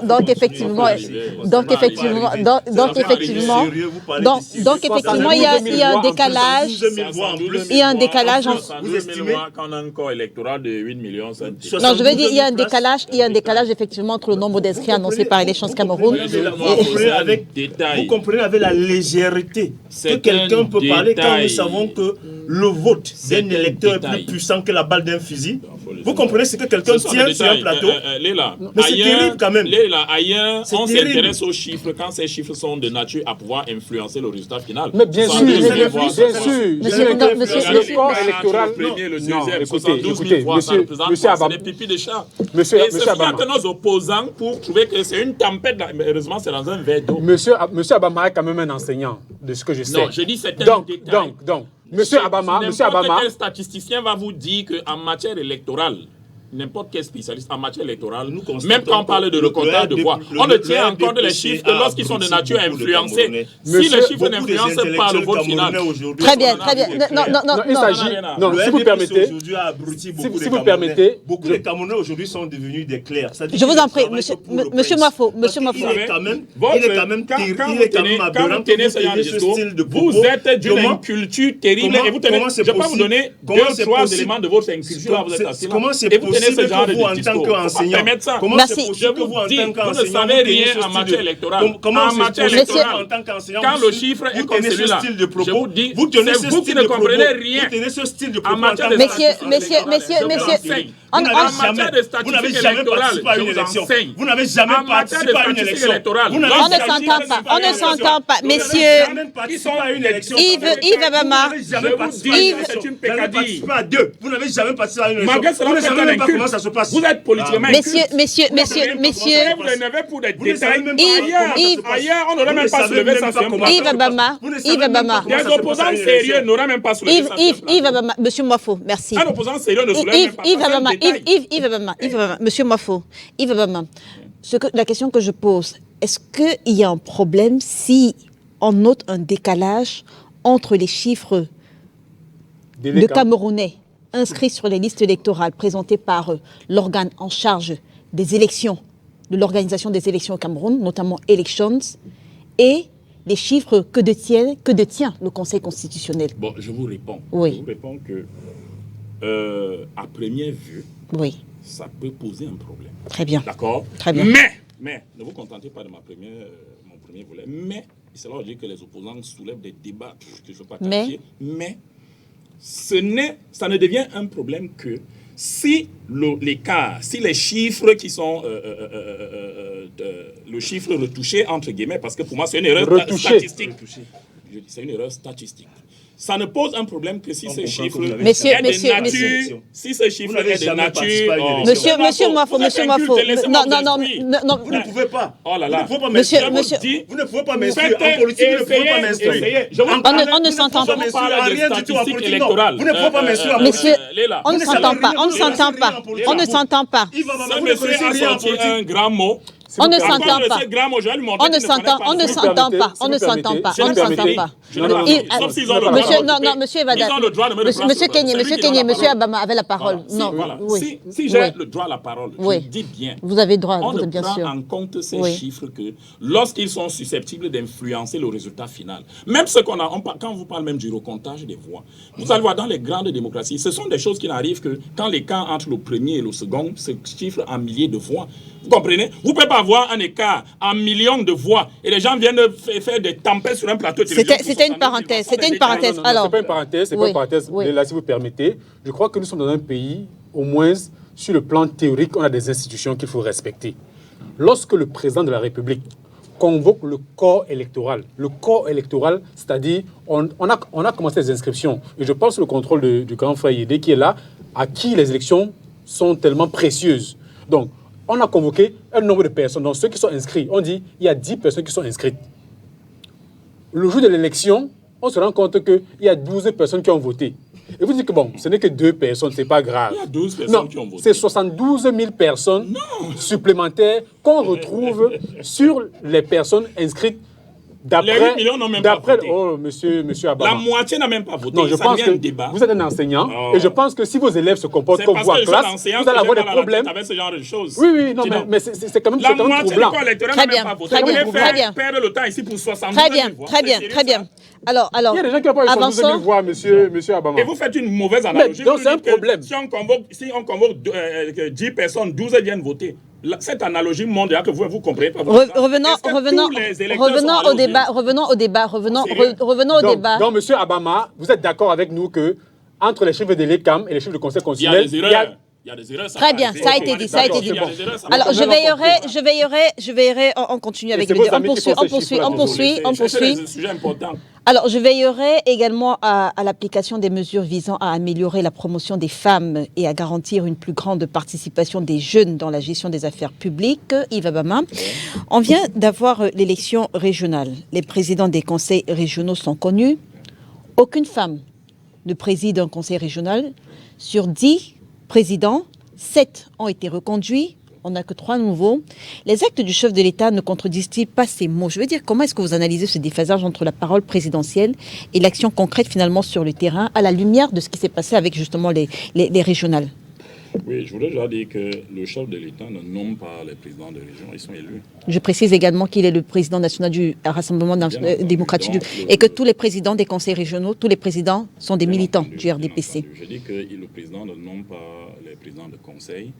C'est vrai, je ne peux pas vous cacher qu'en interne, même au RDPC, on s'attendait à ce que dans un certain nombre de conseils, des jeunes émergent parce que nous prenons le président au mot. On s'attendait vraiment à l'émergence des jeunes. Quand je dis émergence des jeunes, je parle vraiment des têtes juvéniles, des têtes d'un certain âge, peut-être 30, 40 ans. Nous, jusqu'aujourd'hui, on continue à attendre ça. Et je voudrais également dire que le conseil régional n'est pas, les conseils régionaux ne sont pas les seuls endroits où on aurait pu voir émerger des jeunes pour dire que bon, comme on a fait, c'est passé, c'est fini, non. Et je veux revenir sur une partie du discours du chef de l'État parce que sa phrase, son propos, sa volonté de voir émerger les jeunes et les femmes a été perçue par certains comme la mise au banc des seniors. Et non, le chef de l'État dit on ne discrimine aucune tranche d'âge. Il s'agit de faire un juste équilibre.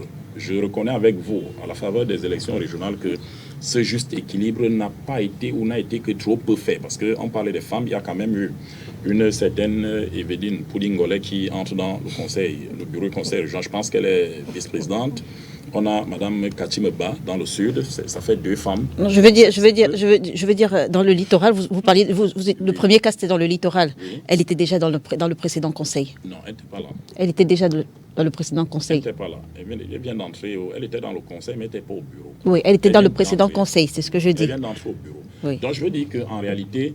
J'ai parlé de la présidence, effectivement. Ceux qui estiment que là, le propos présidentiel n'a pas pris corps sur ce cas, ils peuvent avoir raison. Mais, vous savez, un chef d'État a plusieurs leviers. Et nous sommes sûrs, nous savons que effectivement, ce propos va se manifester, il sera visible.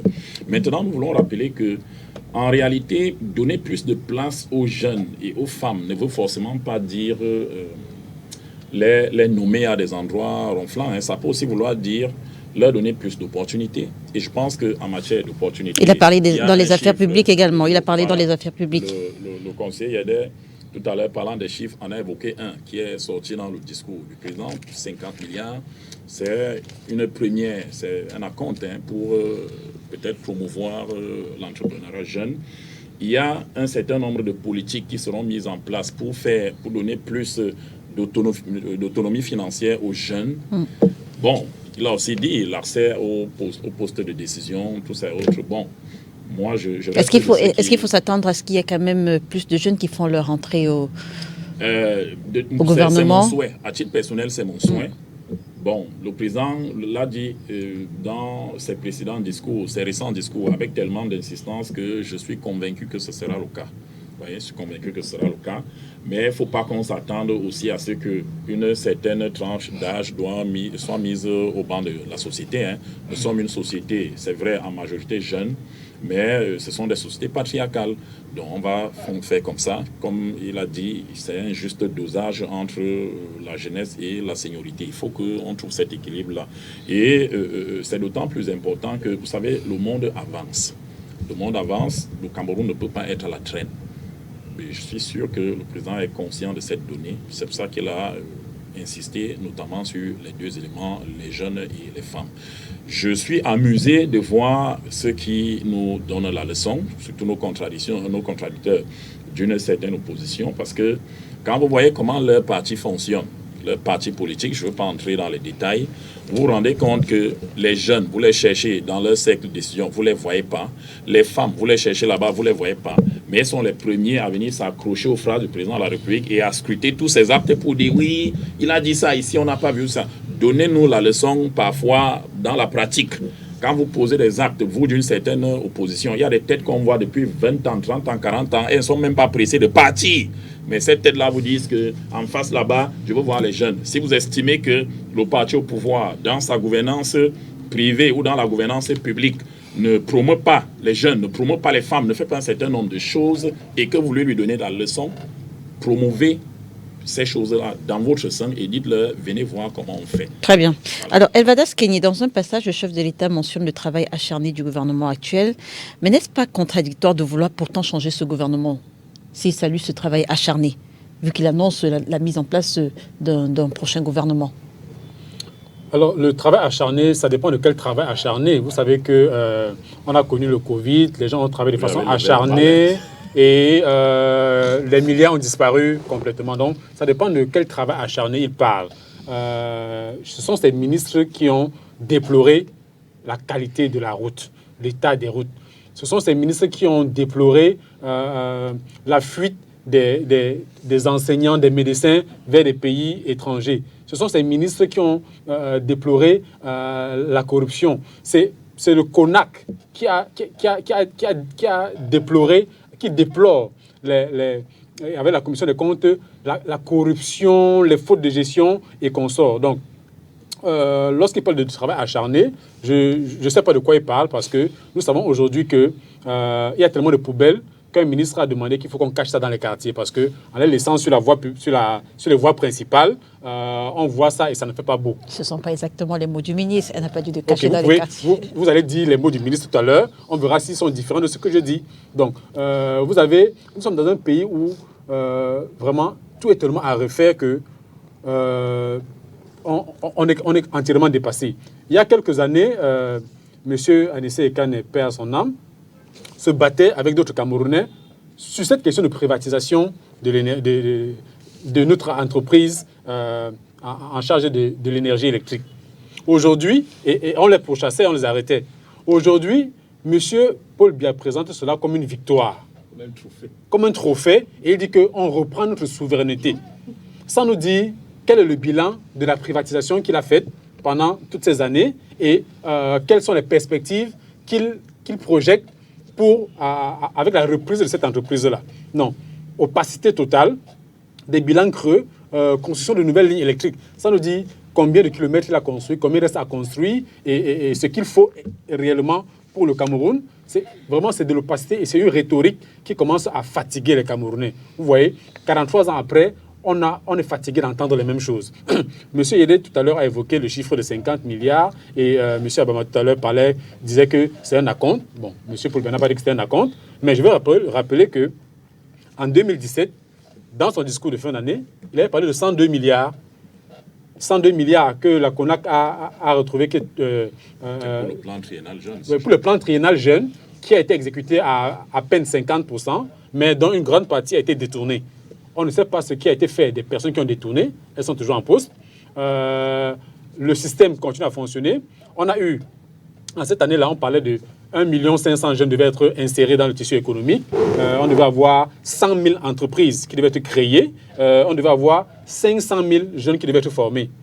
Vous avez l'impression qu'il y a 100 000 entreprises qui ont été créées par le plan triennal jeune, Léla. En 2018, il a réitéré ça dans son discours d'investiture. En février 2022, il a parlé de 600 000 emplois qui devaient être créés par an jusqu'en 2025. 600 000 emplois par an. Donc, on devait être aujourd'hui à 1 800 000 emplois. Vous retrouvez ça quelque part? Non. On est dans une rhétorique, parce qu'il fait ça chaque année. En 2011, il a fait. En 2022, il a fait. En 2025, il a fait. En 2017, il a fait. En 2018, il a fait. Il fait ces promesses-là chaque année. Et malheureusement, ceux qui veulent croire aux promesses du RDPC, ça les engage. Alors, monsieur Wafo, le président Paul Biya n'a pas nommément mentionné un opposant, mais il a parlé des leaders irresponsable. Je précise que vous êtes militant du Manidem et donc vous étiez également membre de l'UPC 2025, l'Union pour le changement 2025, je me trompe? Non, exactement. Très bien. Alors, qu'est-ce que ça vous fait lorsque aujourd'hui le chef de l'État catégorise une certaine classe d'opposants irresponsables? Vous savez, Appel. c'est la rhétorique. En 92, c'est le même discours qu'il avait tenu. Vous savez que la maison de Frunzi Oui. il avait été mis en résidence surveillée pendant plus de 2 mois. C'est la rhétorique. Pour Biya, c'est la rhétorique. C'est-à-dire qu'il a du mépris pour les Monsieur Camerounais. Biya, monsieur le président de la République, respectez-le au mépris, moins. il a du Et mépris il va pour les même, Camerounais. oui. Il a du mépris La façon pour dont il appelle le président il de a la du- République sur un plateau de télévision, c'est pas Et normal. il va même, allez-y, monsieur Il a Mofo. du mépris Oui. pour les Camerounais, il a tellement du mépris pour les Camerounais, ce monsieur, que, vous savez, je plains ceux qui pensent que Biya c'est la mascotte, que Comment vous savez que le président a du mépris pour les Camerounais? il faut suivre son discours, il faut suivre son discours. Dans ce même discours, il a annoncé le déblocage de Il faut suivre 50 son milliards de discours. francs Il a CFA du pour les jeunes. mépris pour les opposants. Il a du mépris pour les opposants. Alors qu'il faut aller lire les livres des membres du RDPC. Si vous allez lire le livre de l'ancien DCC, Belinga Ibutu, il reconnaît qu'Anissé Kane est l'un des premiers opposants au Cameroun dans son ouvrage. Alors, il y a du mépris pour les opposants, mais nous pouvons le comprendre. C'est un moule sorti d'Ojula. Nous pouvons comprendre ça. Dans son discours, dans plein de ses discours, il parle de la jeunesse. Biya n'a jamais travaillé avec un jeune. Jamais. Jamais il n'a travaillé avec un jeune. Pourtant, Alors, lui, il était- c'est pourtant, lui, une il parenthèse, pour les frais que vous citiez tout à l'heure, pour ce qui est de Newbel. De tous les frais cités, seule la carte de 500 francs, elle est bien légale. Donc, c'est une Les parenthèse. autres ne sont Oui. pas légales. Elle vous donne le droit à une visite par semaine. Oui. Voilà. Ils ont pas C'est- de c'est- 10 jours. Celui même qui vous a donné l'information, vous a donné la mauvaise information. La carte est valide pendant 10 jours. Oui. Donc, elle est légale. Elle est Ça veut dire qu'il y a une loi qui. Elle autorise ça. est légale, mais pour les autres frais, Il y a une justement. loi- il y a une loi Mais qui pour les autorise autres frais, Légal, justement. La carte veut dire qu'il y a une loi Il y a une loi qui autorise ça. les frais de carte de, Voilà. de 500 francs. C'est ça? C'est Est-ce ce que qu'il y a ça veut une dire? loi? Parce qu'il faut C'est ça? demander à votre Oui, informateur oui. de nous dire. Allez-y, je continue de vérifier. Allez-y, je continue de J'étais vérifier. donc en train de Oui. dire que Biya n'a jamais travaillé avec un jeune. Pourtant, il a occupé les postes de ses responsabilités étant jeune. À 35 ans, il était quand même secrétaire général président de la République. Vous n'allez pas dire, je ne crois pas que sur ce plateau, il y a encore un jeune. Hein. Lorsqu'il devenait ministre, le ministre de la Santé était jeune ou pas? Pardon? Le ministre de la Santé avait 35 ans. Biya n'a jamais travaillé avec quelqu'un qui a moins de 45 ans. Le ministre de la Santé avait 35 ans. Biya accède au pouvoir, il a 49 ans. Alors vous croyez qu'à à 49 ans, à 48 ans, on est jeune? Biya n'a jamais travaillé avec un jeune. Jamais il n'a travaillé avec un jeune. Dans tous ses présidents au gouvernement, il n'a jamais travaillé avec un jeune. Pourtant, lui, il était ministre quand même à 35 ans. Aïe Diop même était président de la République à 35 ans. En 1960. Déjà en 58, Aïe Diop avait 33 ans. Et il devient président à 35 ans.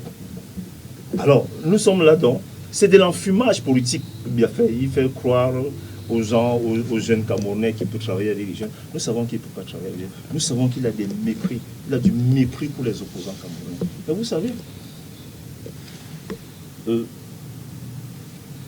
la politique est dynamique. Oui. Personne n'aurait cru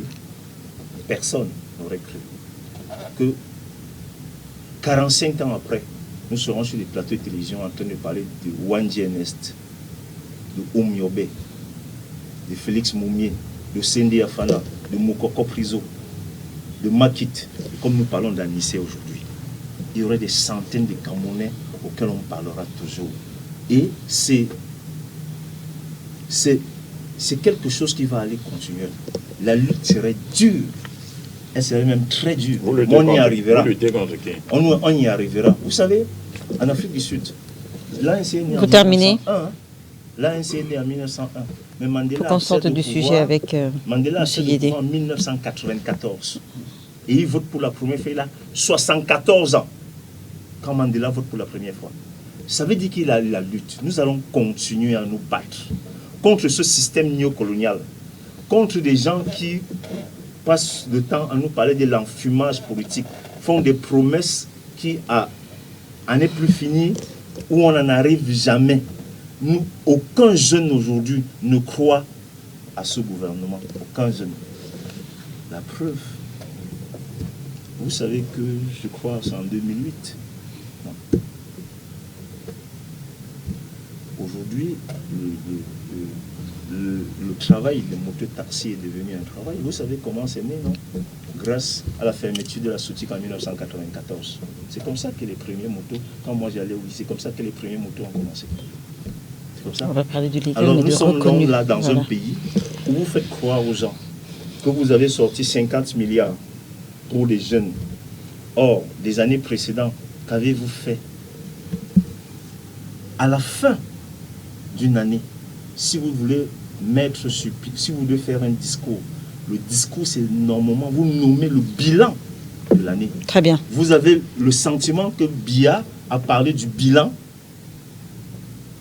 en suivant son discours, du bilan de 2025. Très bien. Monsieur Yédé, on sort de ce sujet avec vous. Le pouvoir en place aujourd'hui, est-ce que vous direz qu'il a la capacité de renouer le lien de confiance avec cette société camerounaise qu'on voit de plus en plus critique, politisée et très exigeante? Avant de répondre à votre question, Oui. à votre question, je voudrais préciser à nos téléspectateurs qui nous regardent que le ministre Antoine Timi, au moment où il signe le document de la dévaluation, ministre des Finances du Cameroun, il a 36 ans. Le ministre Yebe Haïssi a été ministre à 33 ans avant de revenir tel qu'il est revenu. Donc, je mettais juste un peu de bémol dans ce qui était dit tout à l'heure. Maintenant, pour revenir à votre question, la confiance entre ce gouvernement... En fait, poliment pour dire qu'il vient de raconter les bobards. Non, je suis responsable. Je disais que pour ce qui est de la confiance, il va falloir faire plus que des discours. Il va falloir passer aux actes. Parce que je crois que le peuple camerounais attend juste un déclic. C'est vrai qu'aujourd'hui, les gens sont plus éveillés, les gens sont plus engagés et les gens sont impatients. Même la réélection du chef de l'État ne lui garantit pas un septennat tranquille. Il faut absolument passer aux actes concrets qui vont être le gage finalement de la confiance entre la population et ceux qui nous dirigent. Et bien évidemment, ça devra commencer par un gouvernement. On ne peut pas comprendre qu'au sortir d'une élection, que nous en soyons encore à traîner, à spéculer sur les conditions d'admission au gouvernement, alors qu'en temps normal, l'équipe gouvernementale fait partie de l'équipe de campagne du président de la République. Et une fois qu'il est élu, du candidat, et une fois qu'il est élu, cette équipe entre directement, se met directement au travail. Ça donne donc l'impression que nous avons passé les 2 premiers mois-ci à attendre. Vous parlez des conditions d'admission au gouvernement. Le chef de l'État, je précise juste une partie du discours, le chef de l'État fait savoir que pour être maintenu ou alors pour accéder au poste de responsabilité au Cameroun, ça passe par d'abord les qualifications, les compétences, la probité et l'engagement au service de l'intérêt général. Oui, il s'adresse là aux membres de son gouvernement actuel qui ne se reconnaîtront pas dans ces critères-là et qui peuvent bien savoir ce qui les attend dans les prochains jours. Et également à ceux qui aspirent à entrer dans ce gouvernement pour dire que si vous n'êtes pas compétent, vous avez beau être jeune, vous avez beau être militant du RDPC, vous avez même dû gagner dans votre zone, mais on ne peut pas prendre ou alors faire avec tout le monde. Non, je crois que... Sauf que je dis que ce n'est pas maintenant qu'il devrait être en train de nous évoquer ces critères-là. Et en plus, on n'a pas besoin de le savoir. Il a un programme, il veut le mettre sur pied, il s'entoure de l'équipe la mieux à même de l'accompagner, tout simplement. Et il n'évoque pas ces critères-là comme ça. Donc je dis, pour ce qui est de la confiance, il va falloir poser des actes pour restaurer la confiance entre le peuple et ses dirigeants. Alors, on parle, oui, rapidement. Je me satisfaire de ce que le conseiller est, parce qu'il a dit avec emphase Le président Biya n'a jamais travaillé avec un jeune. Voilà 2 exemples qui viennent de lui être donnés. Les Camerounais ne suivent des jeunes de 35, 36 ans qui ont travaillé avec le président Biya. C'est pour dire que la parole présidentielle qui a annoncé la montée des jeunes et des femmes sera appliquée. Il faut que les jeunes espèrent. En dépit de ce qui s'est vu pour ce qui est des oui. Que les jeunes attendent. En dépit de ce qui s'est vu pour les régionales, il faut le préciser. En dépit de ce qui s'est vu pour les régionales, que les jeunes attendent, c'est le président qui l'a dit. On est habitué. Régional également qu'on a eu après son discours de prestation de serment où il parlait également des jeunes et des femmes. On a une opposition qui n'a pour travail que de venir caillasser le RDPC sur les plateaux de télévision. Apparemment, quand ils font ça, ils sont ceux qui sont fait œuvre d'opposition. Je ne sais pas, ils sont très contents. Ce sont des discours, mais la réalité est que le président fait ce qu'il dit. Très bien. De 1982 à aujourd'hui. 35 remaniements. J'ai écouté le conseiller Yedek, il parle de 2 jeunes. Ce n'est pas les seuls. Hein. Je on peut pourrais en citer d'autres. davantage. Donc, vraiment, évitons. Très bien. Voilà les débats de nos opposants. C'est pas vrai. Vraiment. Très bien. On parle sport pour sortir de cette émission. On parle sport, messieurs. Avec beaucoup de dédain. Quand il parle avec beaucoup de dédain, la manière dont c'est votre discours qui m'inspire le dédain. C'est votre discours qui nous inspire le dédain. Quand j'écoute quelqu'un qui parle avec beaucoup de dédain comme ça, je peux comprendre. C'est votre discours qui nous inspire ce dédain. Vos centres d'intérêt sont tellement bas qu'ils n'ont rien à voir avec... Revenons à l'émission, messieurs. Revenons à l'émission. Non, nous y sommes. Moi, j'étais en train de le dire tout à l'heure, quand M. Kenya a parlé des chiffres. Vous savez, on nous paye des ceux qui savent, qui parlent d'élection, dans le fond, c'est parce qu'ils ont participé. Moi, je peux le comprendre, il n'a jamais participé à une élection. Il ne sait même pas ce que c'est qu'une élection. Ni législatif, ni municipal, il ne sait pas. Et c'est normal qu'il tienne ce style de propos. Et on ne peut pas laisser ce style de propos passer. Moi, je ne peux pas laisser ce style de propos passer.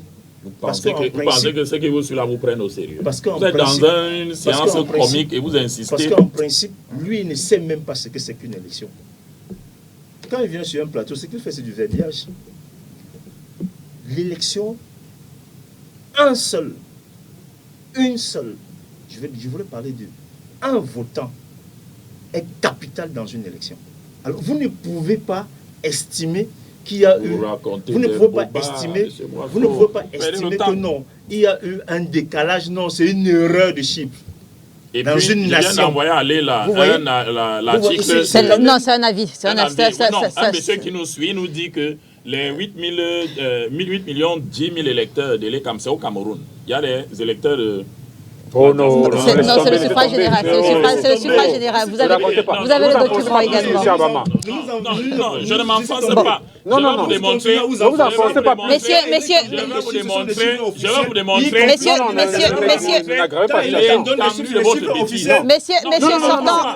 Je vais vous démontrer l'étendue de votre... Sortant.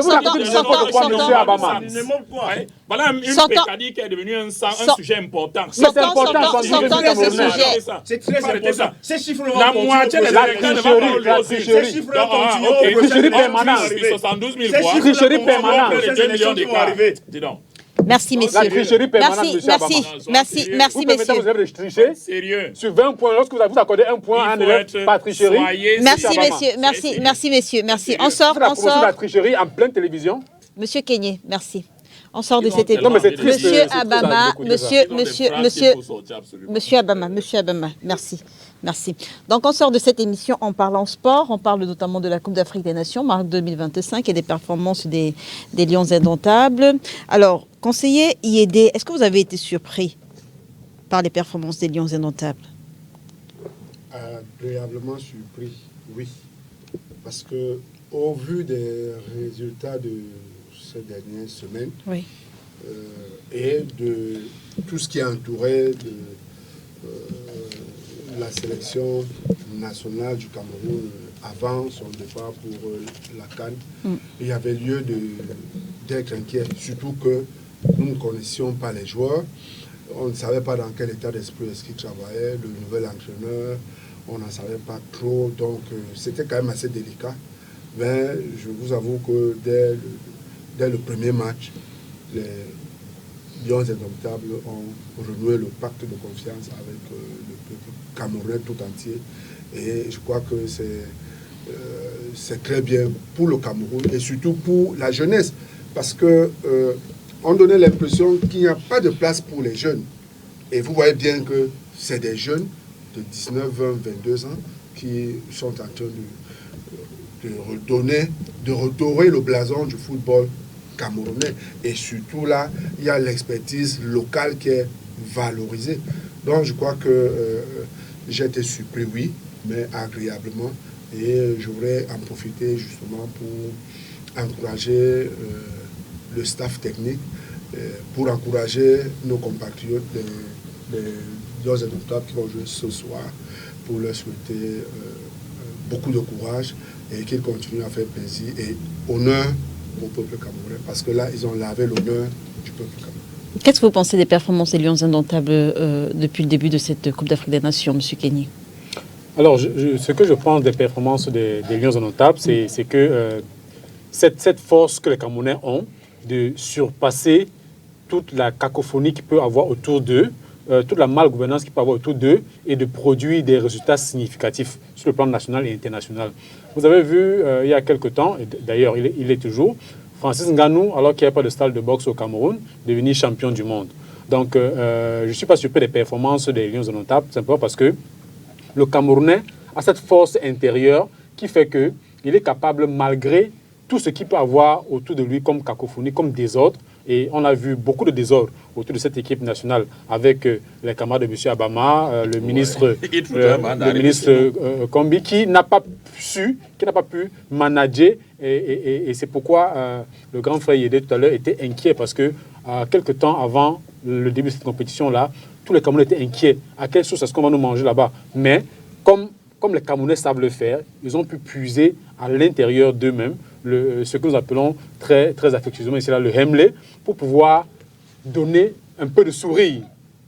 Et nous espérons et nous souhaitons qu'ils puissent aller le plus loin possible et si possible nous ramener la victoire ici au Cameroun. Mais une fois que c'est dit, on ne va pas oublier que les Camerounais, le Cameroun est un pays qui ne prépare rien.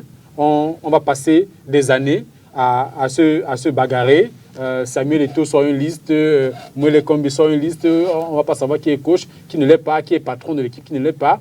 On va avoir des cacophonies. Et lorsque vous regardez... Vous ne pensez pas que ce débat aujourd'hui est dépassé? Non, justement, ce débat, il est dépassé. Donc vous avez demandé la performance. C'est parce que vous savez ce qui entoure l'équipe nationale que vous posez la question sur la performance des Lions. C'est parce que nous savons tout ce qu'il y a eu autour. Donc on ne peut pas passer là-dessus.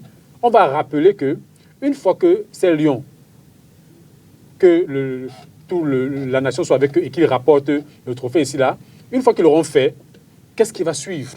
Est-ce que cette performance locale dont parlait M. Yédé tout à l'heure sera suffisamment valorisée? Est-ce qu'il y aura un suivi? Est-ce qu'il y aura une continuité? Ou alors est-ce qu'on va rentrer encore dans les calculs de comment est-ce qu'on se partage les quelques milliards qui sont encore dans la caisse? Non. Nous pensons qu'il faut laisser ces jeunes exprimer leur talent et il faut souhaiter toute la chance, envoyer toutes les ondes et toutes les énergies positives pour que cette équipe-là puisse rapporter pour nous ici le trophée. Mais nous ne berçons dans aucune illusion, nous ne sommes pas dupes. Nous savons que ce qui est en train de se passer là, c'est le résultat des performances individuelles des Camerounais qui, mis ensemble, permet d'avoir des bons résultats. Mais que personne, aucun camp ne puisse s'arroger le bénéfice ou le mérite de l'exploit qui est en train de se réaliser là-bas. Nous savons très bien que M. Paul Biya n'a pas évoqué les Lions Indomptables dans son discours, tout simplement parce qu'il n'a pas encore vu le trophée. On pense que ce n'est pas très important, M. Abama l'a dit tout à l'heure, qu'il en parle, mais s'il y avait déjà un trophée, il en aurait certainement parlé. Et reste à savoir... Donc si le trophée arrive, il faut s'attendre à ce que le 10 février, on en parle. Est-ce que ce discours a été fait ce jour-là pour qu'il ne souhaite même pas bonne chance aux Lions qui devaient jouer quelques minutes après? Est-ce que ce discours a été fait ce jour-là? Parce que tout le Cameroun était orienté, avait le regard rivé vers la compétition qu'il va avoir, vers le match que les Lions s'apprêtaient à livrer. Donc, tout ce que je peux dire, c'est que les Camerounais qui défendent le drapeau du côté du Maroc puissent aller au fond de leur trip et trouver la force et l'énergie nécessaires pour prouver à ceux qui dirigent de façon médiocre le football camerounais que eux, tout ce qu'ils savent faire, c'est jouer au ballon et qu'on doit les laisser jouer au ballon. Alors, monsieur Moifou, est-ce que vous attendiez à ce que les Lions indomptables passent le premier tour sans calculatrice, pour parler comme certains Camerounais? Vous savez, quand on parle du football, moi ça me fait toujours rire. Le football n'a jamais construit un pays. Nous avons 5 Coupes d'Afrique des Nations. Vous avez l'impression que les 5 Coupes d'Afrique des Nations ont fait quelque chose pour le Cameroun. Bon. L'avantage, c'est que le Cameroun, c'est un pays où les gens aiment le sport, toute catégorie de sport. C'est ça l'avantage, que ce soit le tennis, le basket, la boxe. Nous avons eu Jean-Marie Emery dans les années 90, 86, 90. Nous avons eu Nganou, nous avons l'équipe nationale. Mais vous voyez, la cacophonie, c'est pourquoi vous avez parlé des performances. Parce que vous voyez qu'il n'y a pas de cohésion gouvernementale. Qu'un ministre écrit à l'un pour lui dire « je vous demande d'interdire ici » et l'autre n'exécute pas. Que le Premier ministre même, qui est aujourd'hui considéré comme un chiffon, parce que le Premier ministre vous convoque... On va pas dire chiffon, on parle du Premier ministre. Le Premier ministre vous convoque, vous donne des directives qui ne sont pas suivies. Est-il encore Premier ministre? Nous sommes au Cameroun, là. Nous sommes au Cameroun. Alors, c'est la réalité camerounaise, dans les plaisirs aux militants du RDPC. Et nous sommes donc là, aujourd'hui, parce que les Camerounais aiment le sport. À 20h, tout le monde se lève devant son petit écran, en train de regarder les Lions jouer. Maintenant, quand vous parlez de performance, vous savez, chaque fois que le Cameroun est allé loin, dans une Coupe d'Afrique ou dans une Coupe du Monde, c'est le moment où on a vilipendé l'équipe nationale. Je me souviens du 8 juin 1990, Cameroun-Argentine, quand le Cameroun partait, quand les Lions partaient d'ici, déjà qu'il n'y avait pas une cohésion. Joseph-Antoine Bell avait été exclu par le ministre Fofé parce qu'il avait dit que Diego Armando Maradona en encaisserait au moins 10 buts. Vous avez ces choses-là. Et nous avons vu la performance des Lions. En 90, ils avaient gagné 1-0. Ils jouaient à 9. Et l'équipe nationale a toujours évolué. Vous avez vu la Coupe d'Afrique que nous avons gagnée en 2017, si je me trompe pas. Au Gabon. Au Gabon. Personne n'y croyait. Personne ne voyait les Lions arriver en finale. Alors, c'est un pan. Et ce pan-là, régulièrement, le président de la République l'utilise pour galvaniser le peuple. Soyez comme les Lions indomptables. La preuve, c'est qu'on peut quand même sortir des milliards de nos francs CFA pour affecter au football, mais on ne peut pas sortir des milliards de nos francs CFA pour affecter, pour construire les écoles, de l'eau. Vous voyez l'incongruité? Le football plaît aux Camerounais. Les Camerounais aiment le football parce que le Cameroun, c'est un pays du football. C'est tout ce que je peux dire. Mais franchement, pour dire vrai, le football n'a jamais construit le pays. Autrement dit, le Brésil serait le pays le plus grand du monde.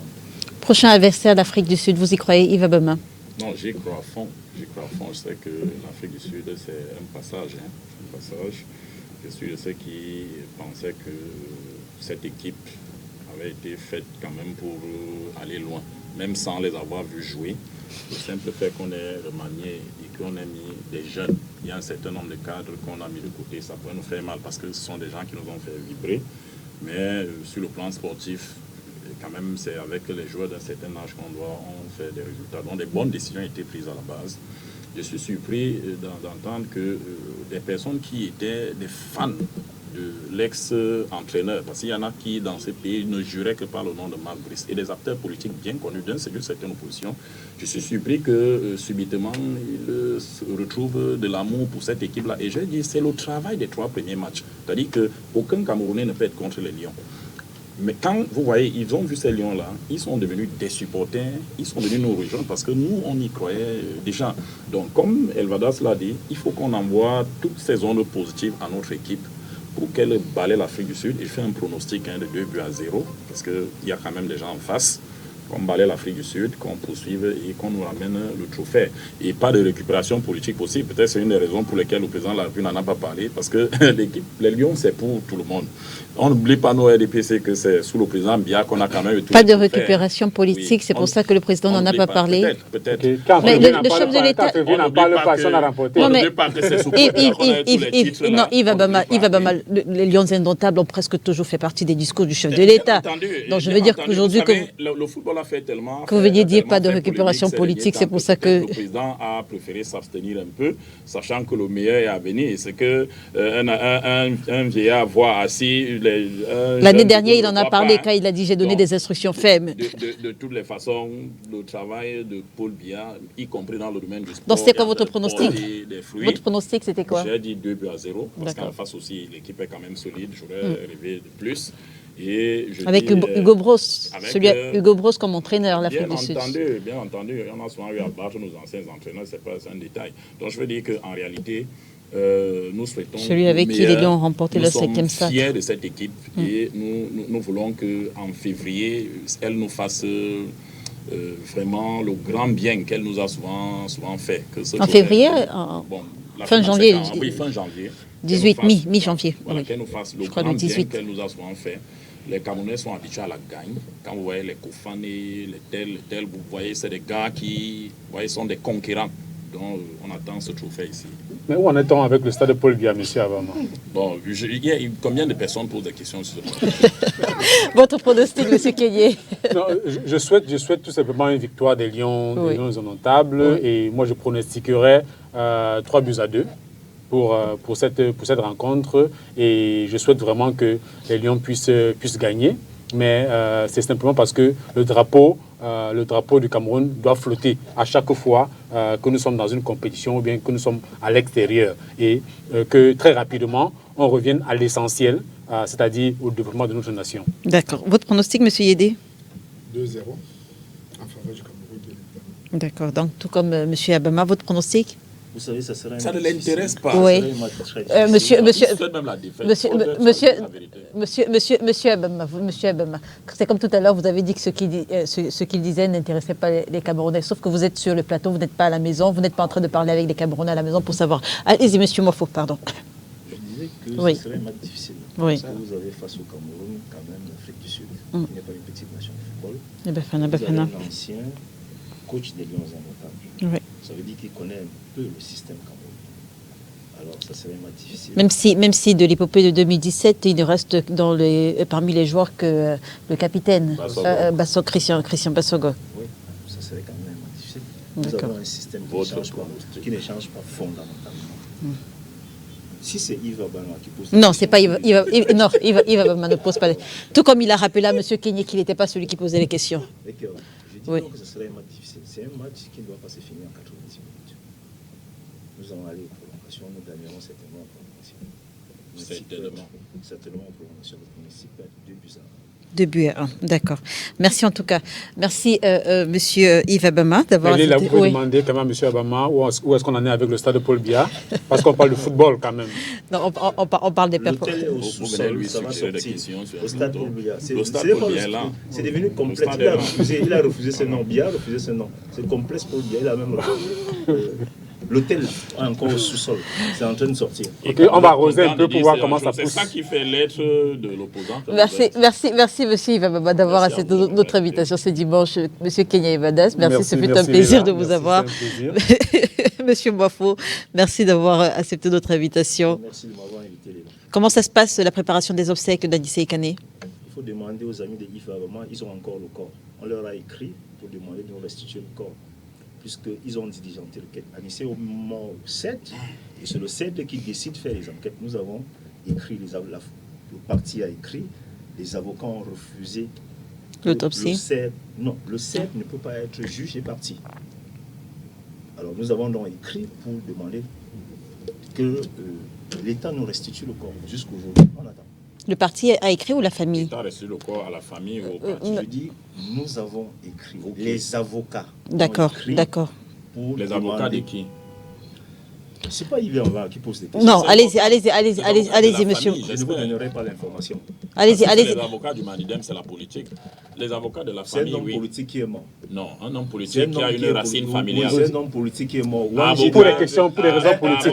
Qui est mort pour des raisons politiques. Il est mort pour des raisons politiques. Il n'est pas mort en faisant un accident de circulation. L'avocat de la famille. Wanji était de Bangouala enterré à Bafoussam. Vous êtes pressé Wanji était de Bangouala enterré à Bafoussam. Le corps d'Aïdjo est encore à l'extérieur parce que c'est un homme politique qui est mort. Revenons. Donc, Je suis en train de dire Oui. que les avocats ont écrit pour que on restitue le corps. Ça n'a pas encore été fait. Nous attendons. très bien. Les avocats, maître Maître Emmanuel Sim, très bien. Merci également à vous, monsieur Vincent Yédé, d'avoir été avec nous ce dimanche. Merci pour l'invitation. Heureuse année 2025 à vous, très chers téléspectateurs, et bonne chance à nos Lions Indomptables. Voilà, nous sommes tous derrière les Lions Indomptables. Bon dimanche à tous. L'émission est rediffusée ce soir lorsqu'il sera 21h30. Oui, 21h30 et demain lundi lorsqu'il sera 13h30. Merci à Joël Landry Yossa qui a assuré la réalisation de cette émission. Merci également à Adonis Yamen et à toutes les personnes qui ont travaillé pour que cette émission soit produite. Yvonne Amougou. Bon, je ne vais pas citer sinon je vais oublier certains. Bonne année à tous.